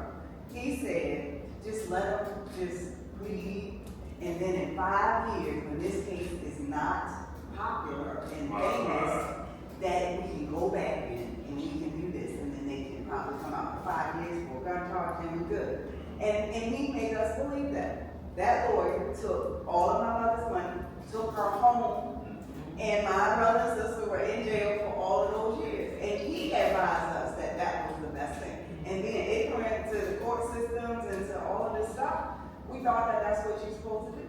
And for 20-some years later, we're still paying for that decision. Also need to be more black lawyers. Not only just black lawyers want to go fight black people. So let me say this, some of the other co-defendants had black lawyers and they was home a long time ago. And they had black lawyers and he took the money. And It's more so black lawyers willing to fight black people. There's a lot of black lawyers out there, a lot of them are locked up, a lot of them are prosecutors. So they go, they make it through law school, they get to this point where they're up on this pedestal, and then they're like, you know what, I can make a lot of money, or can I make a little bit of money and fight my people? And they're like, you know what, at that particular point, they're like, you know what, I'm gonna go make a lot of money. I'm gonna try to be a judge. I'm gonna try to build my resume up to be, you know, my future. It's rarely do you have inner city kids that actually go through all the crap, make it through all the rest, dodge all the police officers, actually go through school, get a bachelor's degree, go to law school, wherever that may be, and then come back and give to the community in the sense of not only like when I go to court, I see my brothers in China, and I gotta fight, I gotta fight, I gotta fight, I gotta fight, I gotta fight, I gotta fight, I gotta get up and fight again, I gotta fight again. I don't have friends that I grew up with, I'm sitting at the work every day, like, oh, I think it's more than that. You know what I'm saying? I don't have that, right?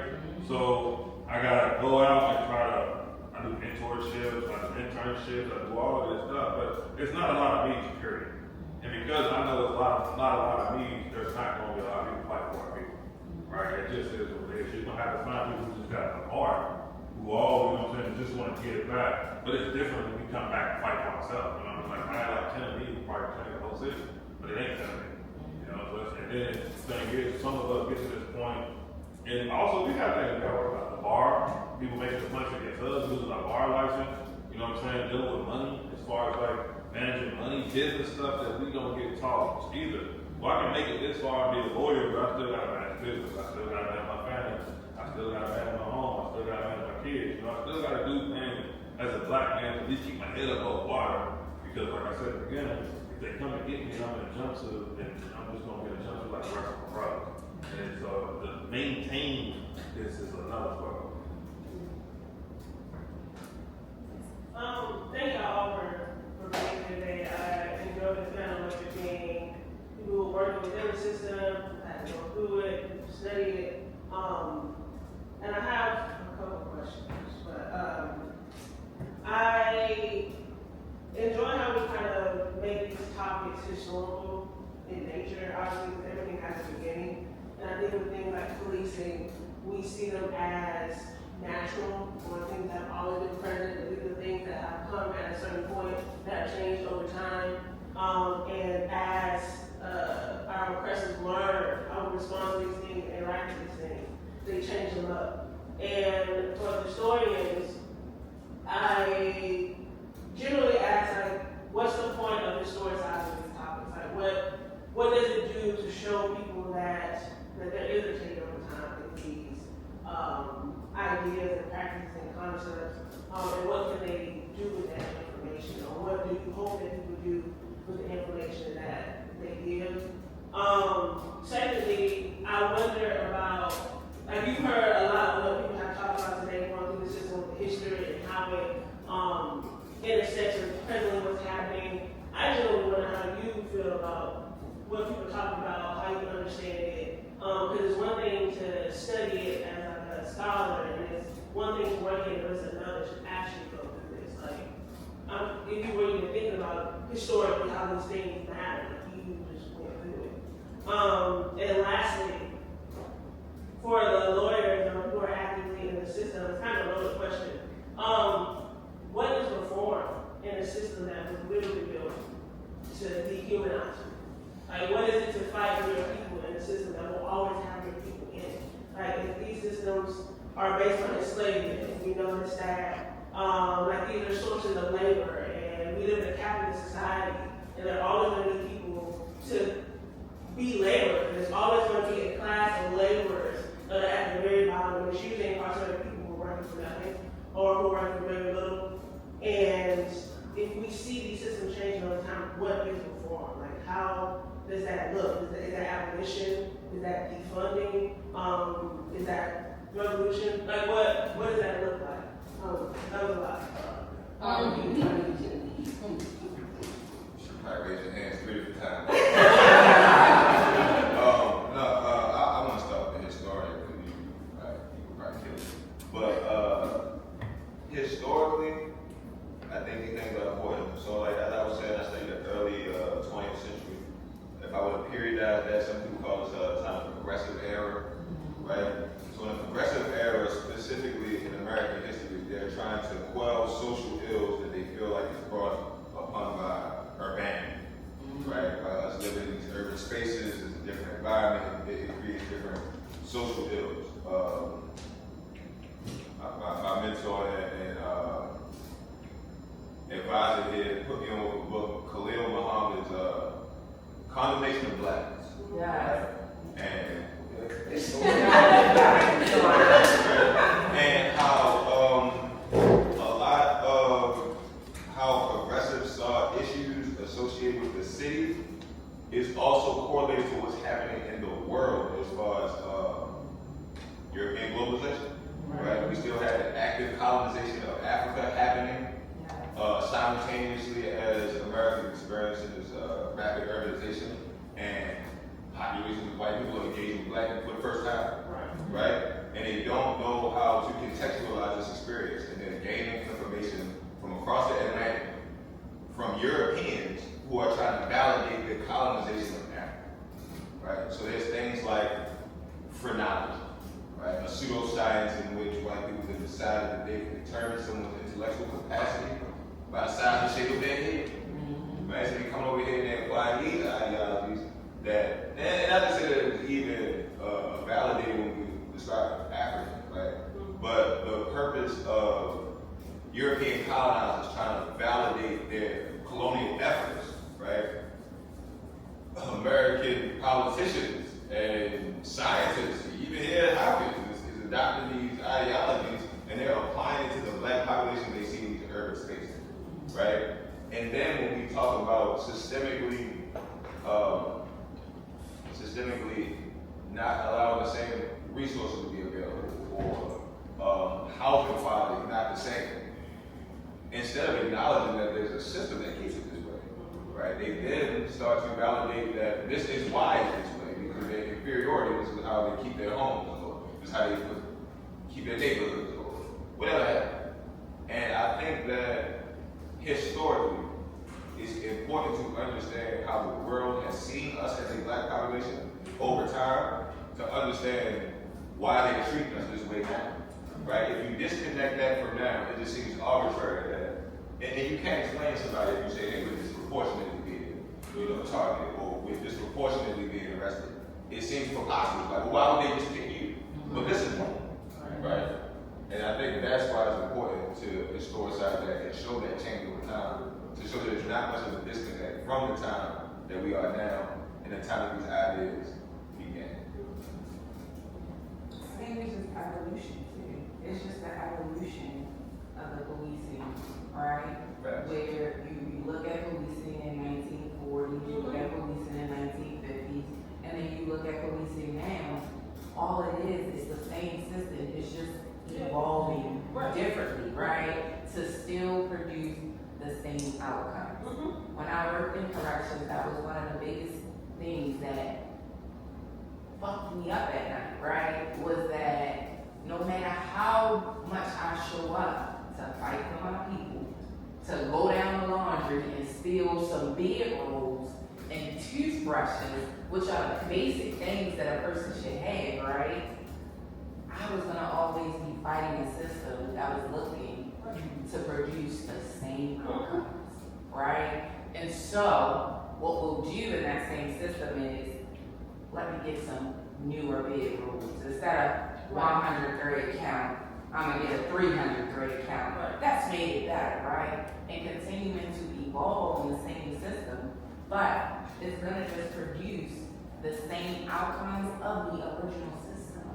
I don't know who's Bob Barker. I don't know who's Bob Barker. I used to be Bob Barker. So Bob Barker is really, if you look at it, Bob Barker is really the investor that created the shoes that they wear in prison. He is that's why I always say, if I want to get rich, I need to make something that can be sold on commissary. If you make something that can be sold on commissary, you going to the top. I just want to talk about reform. Though. Honestly, I think reform starts at home. Like, I'm tired of black people and brown people saying we wait for the system to change. We need somebody else to come and change the system. What are people gonna do for us, right? I think Malcolm X was at this time now. And like this kid out there about, he spent all this time in jail. I got him out of jail, he was right back in jail a month later. And like, I get him out of jail again, he's gonna be right back in jail a month later. Right? So something's going on at home, right? And a lot of this stuff is at home, right? And it's just like, I'm not saying everybody needs a two-parent household, but everybody needs two people. You know what I mean? Whether it's two women, two men, whatever they need, right? The market's changing, and it starts at home. And a lot of things I did wrong when I was young because nobody in my home would say, bro, what are you doing? Right? And it kind of, honestly, for me, I think the man, we doing a terrible job, just like being man. More so, not for women, but for our kids, for people coming behind the kids, come behind us, little girls, little boys. Because it's like they're figuring out. Why they got to keep figuring out? Why every time somebody turns 18, they got to figure out their own? Right? Where's the pathway? Where's the footprints that we're leaving behind so people can just fall? Right? I do what I do so any inner city kid can be like, yo, Brandon Taylor did all that shit. So I know I can do all of that shit too. Right? So if we not doing enough for ourselves, honestly, I think reform starts with us. Like, keep your kids in school, like, importance of going to school, getting a trade, importance of having a man somewhere telling a little boy, bro, you just can't do that shit, right? And you got these young, what they call YN, challenge with OG. Why we challenge each other when the OG should have already laid the path forward? So it's like, reform's gotta kind of start early, before they start being to get locked up, like 12, 13, we gotta kind of get these kids there. 10. Yeah, 10. You know what I'm saying? Like, we had our own schools, no offense, but we had like our own schools and stuff. Nobody really goes to church before like we used to. You know what I'm saying? Just like small stuff that we doing together as a community and building, camaraderie within each other. That's where it starts. Without that, we're just gonna be riding the same way. We've been riding the same way for hundreds of years. So unless we really change our homes, nothing's gonna change. Nobody's gonna save us. I think that's bigger than, I think that right now though, I agree with what you're saying, but you have to also take into fact that systemically in our city, you said it starts in the home, but listen, I promise you, my kids, the kids my mother locked up, my father locked up. It ain't no home. Ain't no home. I promise you. I'm staying at Alita house. When my mother went to jail, I was living with Matt. Matt got tired. Now I'm living over here with the professor. Now I'm here. It ain't no home. Home got it better. And the homes, and the reason that a lot of times that it's not in the home is because the parent has been removed, whether it's from drugs, whether it's from crime, whether it's from whatever, which we know that has an impact on the home. So now you got Nana 90, she not about to chase behind you, right? She did what she needed to do for you. And now we have so many people in our community who don't know what it is to even be a parent. That's scared of their wives, right? They scared of their children. They don't know how to go to them and say, listen. Now, I'm gonna tell you, you can do this or you can do that. When my kid, full moment of transparency, when my kid said, oh, I'm gonna be on the streets, I said, okay, how much you getting married on the streets? Because I'm gonna need a portion of that to pay your lawyer, because I'm not gonna pay your lawyer. You wanna do this, I need a portion of that to pay your lawyer. I need this amount to make sure that I pay for your burial. After she finished calculating all that shit up, she was mad, right? Because I'm telling you, you can't do this, right? I'm not mom. I'm telling you, you can't do this. It's not right. You know that this is where it's going to lead, and you're still making a choice to do this, right? So now, let's be real with your choices. Now, let me show you where your choices are going to get you. Now, after all of those dollars, do it make sense? She learned that at home. She did. Man, you gotta learn that. Somebody gotta tell us that. I just want to speak just from my own to answer your question from my own experience and how this conversation impacts me. It actually charges me. It ignites me to go harder. Why? Because I like accountability and all for transparency. I recognized a long time ago that I function from an oppressive mindset. I take full responsibility for that. It was the encouragement to begin to study my own history that kind of propelled me to start doing this work while I was in prison. I didn't wait for the administration to do anything for me. I didn't look and wait for a program because I recognized a long time ago that the things that were set in place so that when the onlookers and the investors look on paper, it looks like a holiday institution. But those that live with it know who's what it really is. So what I decided to do was create opportunities for myself. So I would go to the library and get books and read. Once I read the book and I retained the information, and if it was something that I needed to adjust in my thinking, I did that. But not only that, I went and told and shared the information. And so since I shared with this one person is now encouraged to share with somebody else. And I formulated my first think tank doing just that. And from that moment, I have not looked back as it relates to learning my history and taking ownership of the part that I play. That's why I can talk about my situation, because I don't live in blame, shame, and guilt. I did that. I'm healed and delivered from that. So now I speak with the intent to help somebody else, because I recognize that nobody is going to come to save me. They didn't. I had to do the work on myself. That's why I said I didn't wait to get home to find my purpose. I didn't wait to get home to start doing re-entry work. I didn't start when I got home. God placed me in some crazy, ridiculous opportunities while incarcerated because I started doing the work. It's an individual thing, but we have to do it collectively. No one is coming to save us. We have to do it ourselves. Every week I go live on YouTube because my healing is dependent upon it, and I want people to understand that it's an individual decision. Family or no family, at the end of the day, it's an individual decision, because I remember there was nights when you wouldn't know this lingo, but face front center.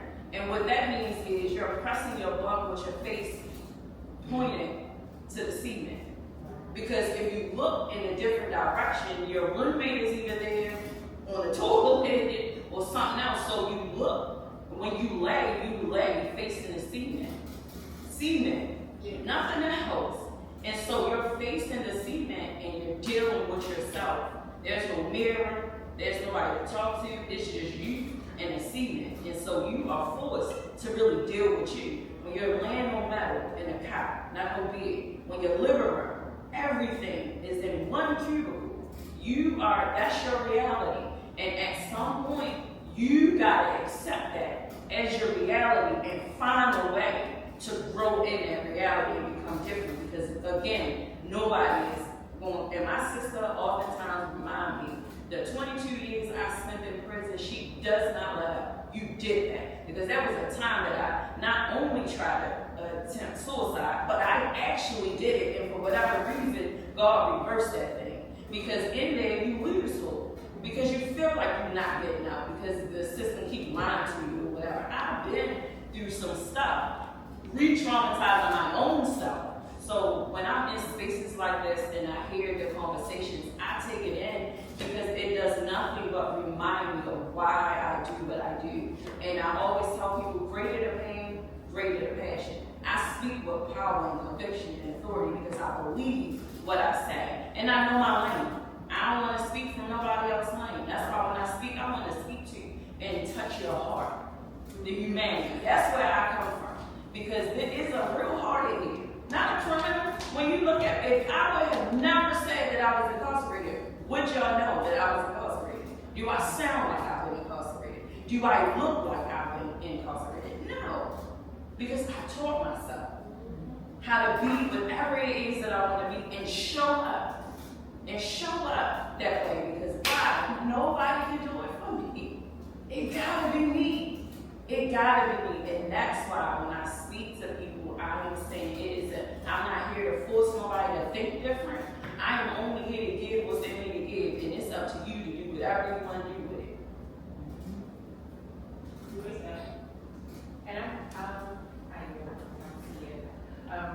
I work a lot in the residential space. So when you talk about reform, I think what's missing is the village. Because when you talk about it needs to be at home, okay, but when it's not at home, there still needs to be a village. And everyone is so self-absorbed and so selfish, if I would say. And that's something that, it sounds so simple, but it's big and it's huge. Because when the crack epidemic came in my area, it was nothing that everybody lived with their grandparents. Because the grandparents stepped in. It was no go to the system, grandma stepped in. That's where you was at. Your parents out there, your parents doing this, they stepped in. When there wasn't, then there was a coach somewhere. There was a teacher, there was church, there was the rec center. All of those things you count are not available, are not accessible. So when you say reform, and when I hear people say they advocating for reentry, I've been advocating for reentry since I was 16 and I didn't even know. I remember going into the jail when I wasn't even old enough, and one of my cousins and his friends picked me up and take me in just to get me information that he didn't want to tell me that was happening in the jail on the phone. And I worked that thing. From that, he would tell us, oh, my cousin can help, my cousin. That was 16, 17 years old. And now that I look back, I see that now. When I do that same thing now for grown men, they worshiping me, and it's like, I'm just asking you what you need. What are you lacking, and what do you want? And I had one now who just came home. He got out there at 16, juvenile life. Didn't think he would get home well because of forget to do it real fast. He was able to come home and with a lifetime parole. Locked up at 16, home at 40 with a lifetime parole. So when he gave up, at some point he chose to do something about it, and he started taking online classes. They let him go, like a couple credits short of getting his bachelor's degree. So he was at a standstill. He didn't know what to do. He was trying to navigate me out here since 16, now at 40, and he couldn't find a job, and he was brought to me once he said that he couldn't find a job. First thing I did was reach out to youth all where he was taking classes. They asked me to get these person to come over on stage. And that was automatic to me. It was like, he showed a couple records to let him know. He had, he made it this fall. It was like, I never forget, it was like January, February, we both graduated in May. We called, they was like, oh yeah, we'll have them. That was gonna look good for them, but it was gonna look good for my boy. So, we gonna do this. So, I was at his graduation, he did walk on stage. I got his first job at $55,000 a year. And he was like, he called me a Sheba right trying to feed me. I was like, whatever, that's not. But I knew what he was doing was needed. I knew the avenue to take to him to do it. He didn't know how to navigate that. He didn't know that. It was a simple phone call for me to you. Let them know his name, what he doing, his credit card system.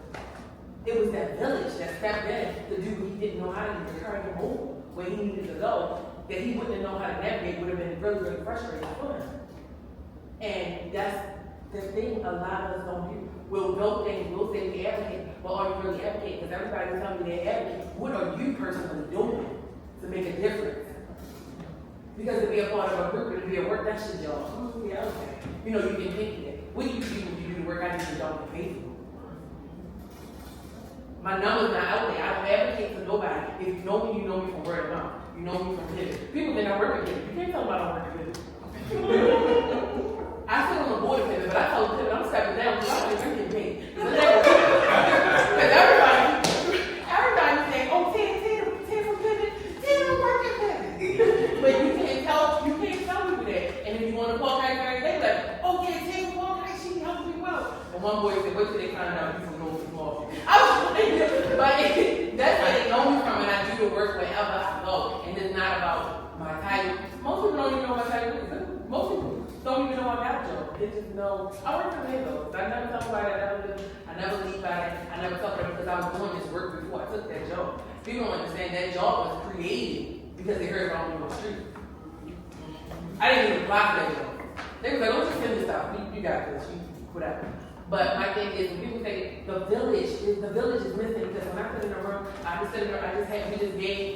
we just gave a seminar on Saturday. It's called Unled Leading Men. And it's for all the men who are incarcerated for years, and now coming home giving back and making a service impact, but nobody's giving them a award. They stood up, crying, and this literal us just giving them an award, literal. Not coming from, a big no company, we're not paid, we fitted everything out of our pocket, and it was huge to them. It's about that village, because when that home is distorted, then what? Because what happens now, the home is distorted. But yet we just let them fall by the wayside because the home is distorted.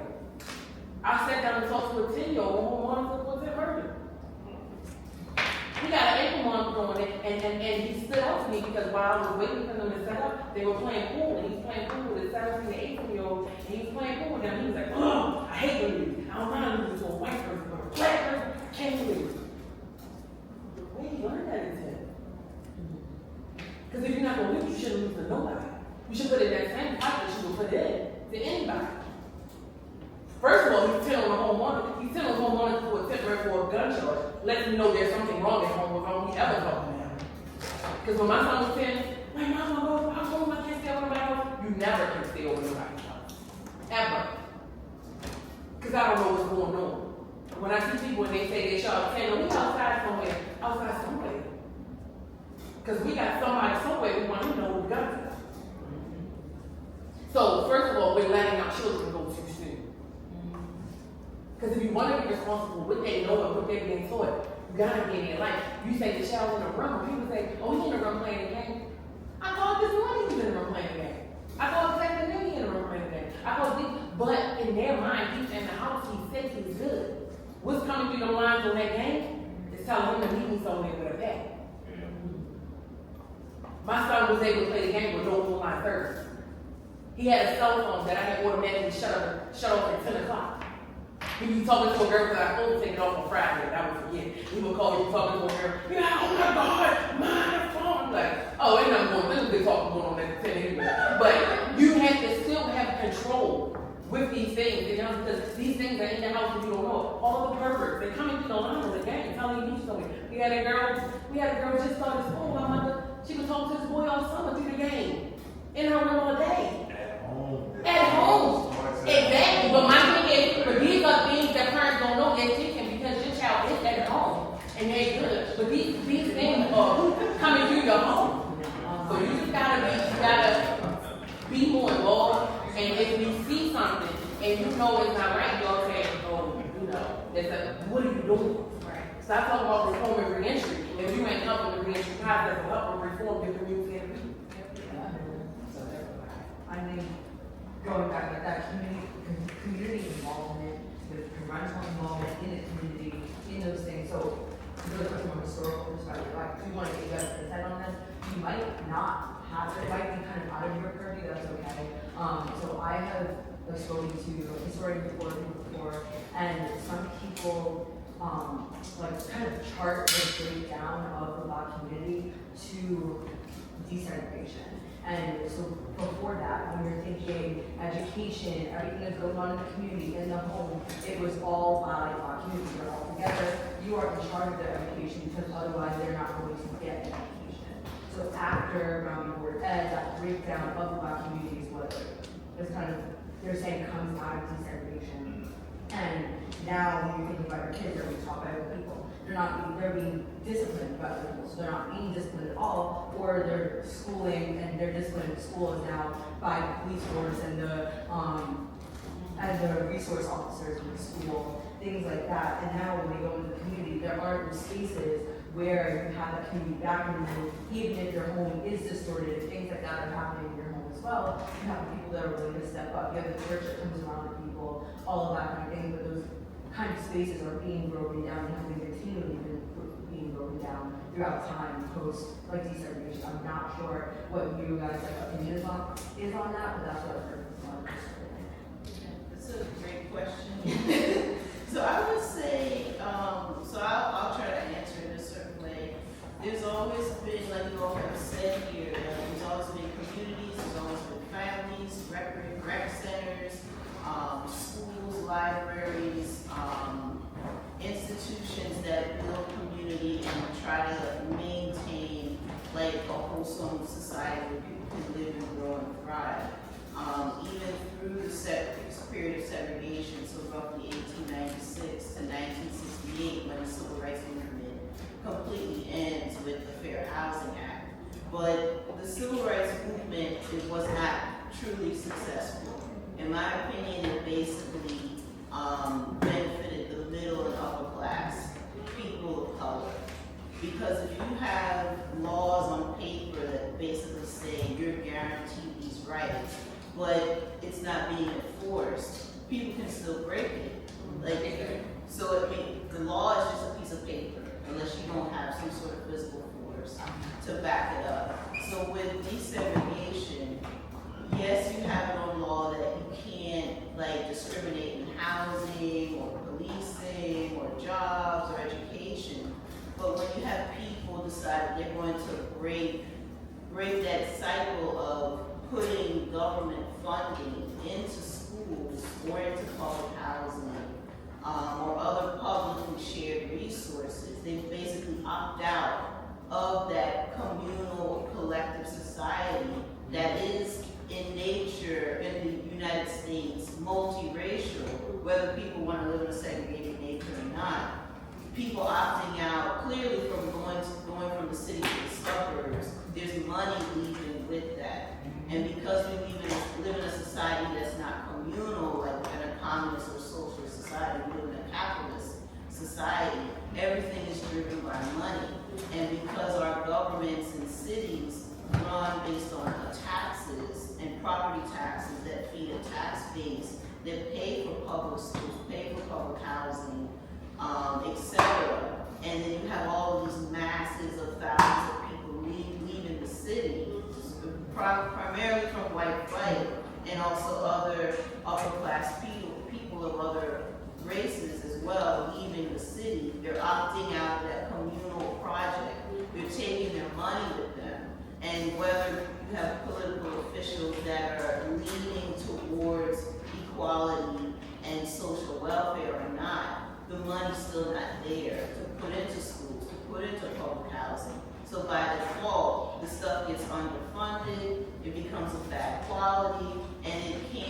like support people, especially the most disadvantaged or vulnerable in society. So a lot of the social welfare programs that do exist that are publicly funded, even though you have good people that are putting their heart and soul into these programs, they don't have that money from city officials to help it exist.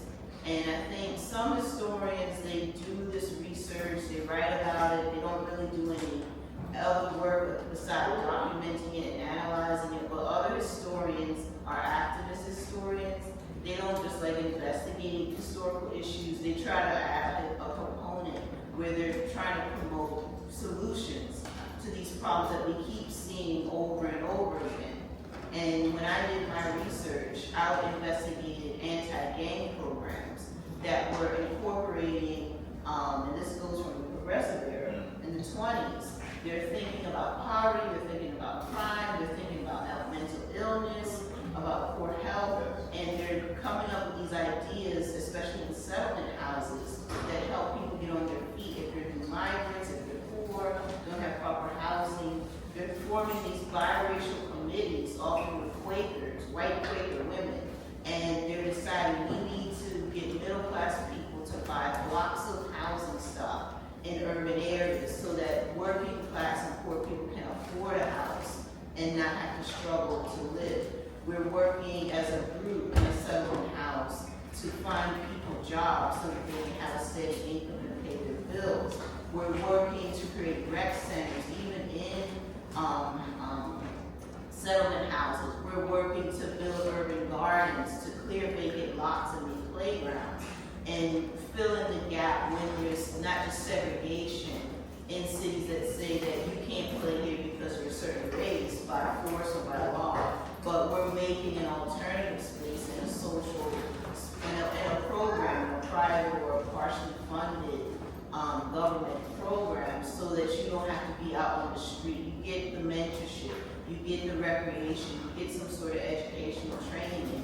And these settlement houses and other institutions as well, not just in Philly, but in other cities, including Baltimore, they're thinking that we have recreation, we have the job training, we have the housing component, we can also implement therapy sessions as well to moderate and work through those problems that got youth and adults in these issues. And these are things that have been practiced through all kinds of organizations from the 20s to the present. And the problem is that the problem is not that these institutions don't exist. The real problem is the money's not there. And because our organizations, private and public, are so dependent on government money, that's why they're failing, that's why they're not as successful as they could be. And it's all because so many people in power are so concerned about money and profit that they're willing to undercut and basically kill off so many people because there's a vested interest in that. So that kind of really spirals out in the 1960s after the Civil Rights Movement. And it's kind of invisible because we're not blatantly racist in American society, but we're using all kinds of dog whistles and coded language in order to conceal it, but the same practices continue. I would like to get on that real quick. There are a lot of things in the Black experience. I don't know exactly what historians have referred to. There are a lot of people who speak on like Black history like this. In spaces like we be in spaces with our people and they'll say, you know, everything was better during segregation, we all stuck together. And I like to challenge these notions. I'm gonna push back. We romanticize aspects of the Black experience that we like to remember a certain way. I promise you it wasn't great during segregation. And I wasn't there. I promise you. The resources were horrible. Okay, the buildings were dilapidated. I played at Morgan State University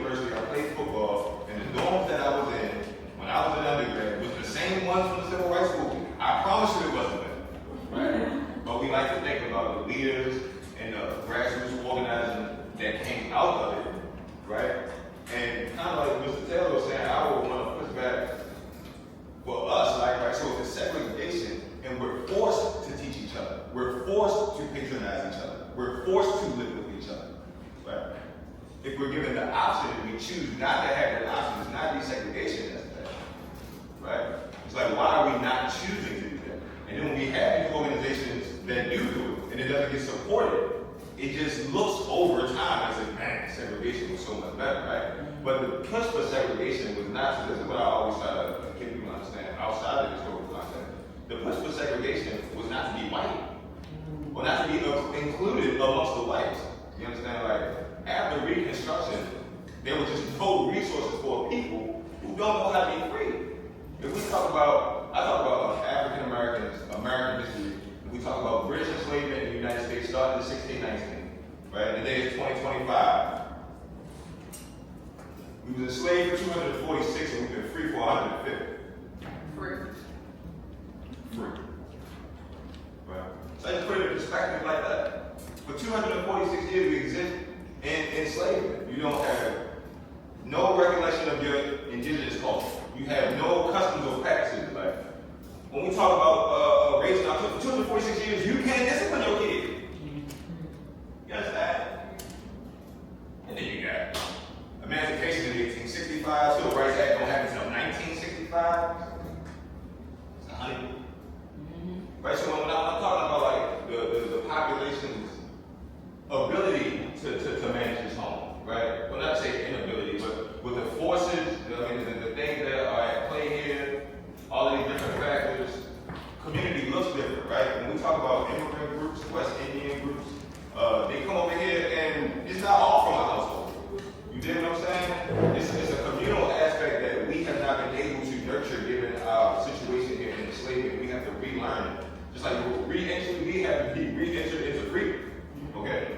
You dig what I'm saying? And there's no blueprint, there's no handbook. And there are certain things that I just feel like sometimes in black culture we romanticize, not fully understand. And I think the segregation experience has been romanticized to be something that I promise you. It was, right? And the purpose for integration was not to be white, but just to have access to equitable resources. That's I just want to add something to that real quick. I think we changed the lingo and the narrative and the way we think, because when it comes to us, it's segregation. But when the Asians only work with each other, it's that. When the Jews only work with each other, it's that. They're not crying about that it's segregated or it's this and that. When it's time to go out into our communities, they come. Because they can voluntarily. Yes. But with us, if we think it's such a, and then when we only, I know what you're saying, the segregation, but when we only work together and teach our own and train our own, that's what we're not doing, that thing over. Right. So when we think it's such a bad thing that we work together, that's a mindset. That's a mindset. Because only we can teach we of our experiences. Oh, when I sat with I just know something for a group of 5 boys who got charged with stealing cars. And when I talked to them, you know, two brothers said, we've been asking on for our birth certificate, she didn't get it, so we get it.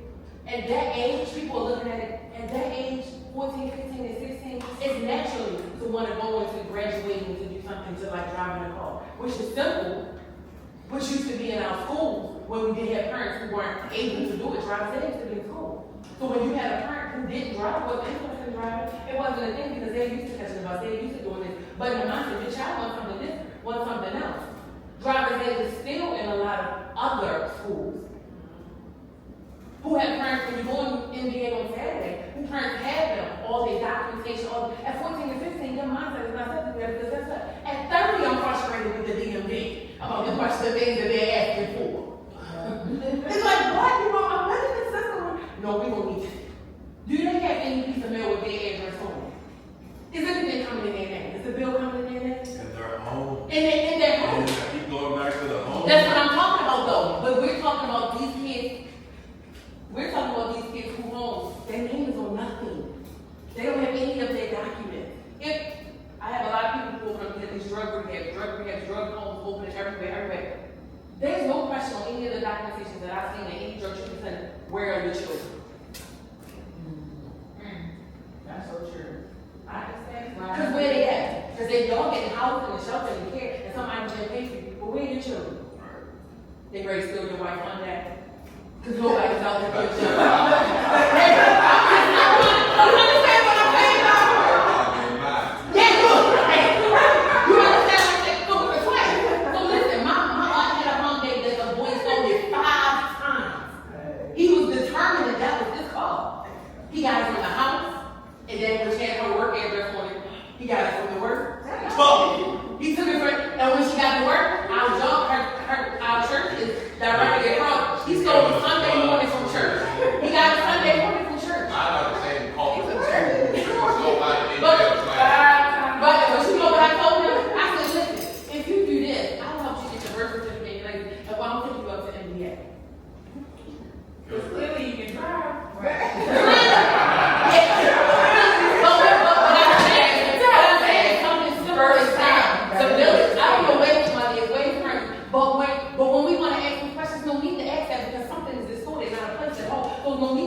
fall back. But when you're hungry, now what? Now that I told you that, now what? We have a re-entry village all across the country. That's what they do. We have a re-entry village all across the country. Yeah. We don't have no village prior to this. Why we gotta even get entry? That's You know what I mean? what Like, I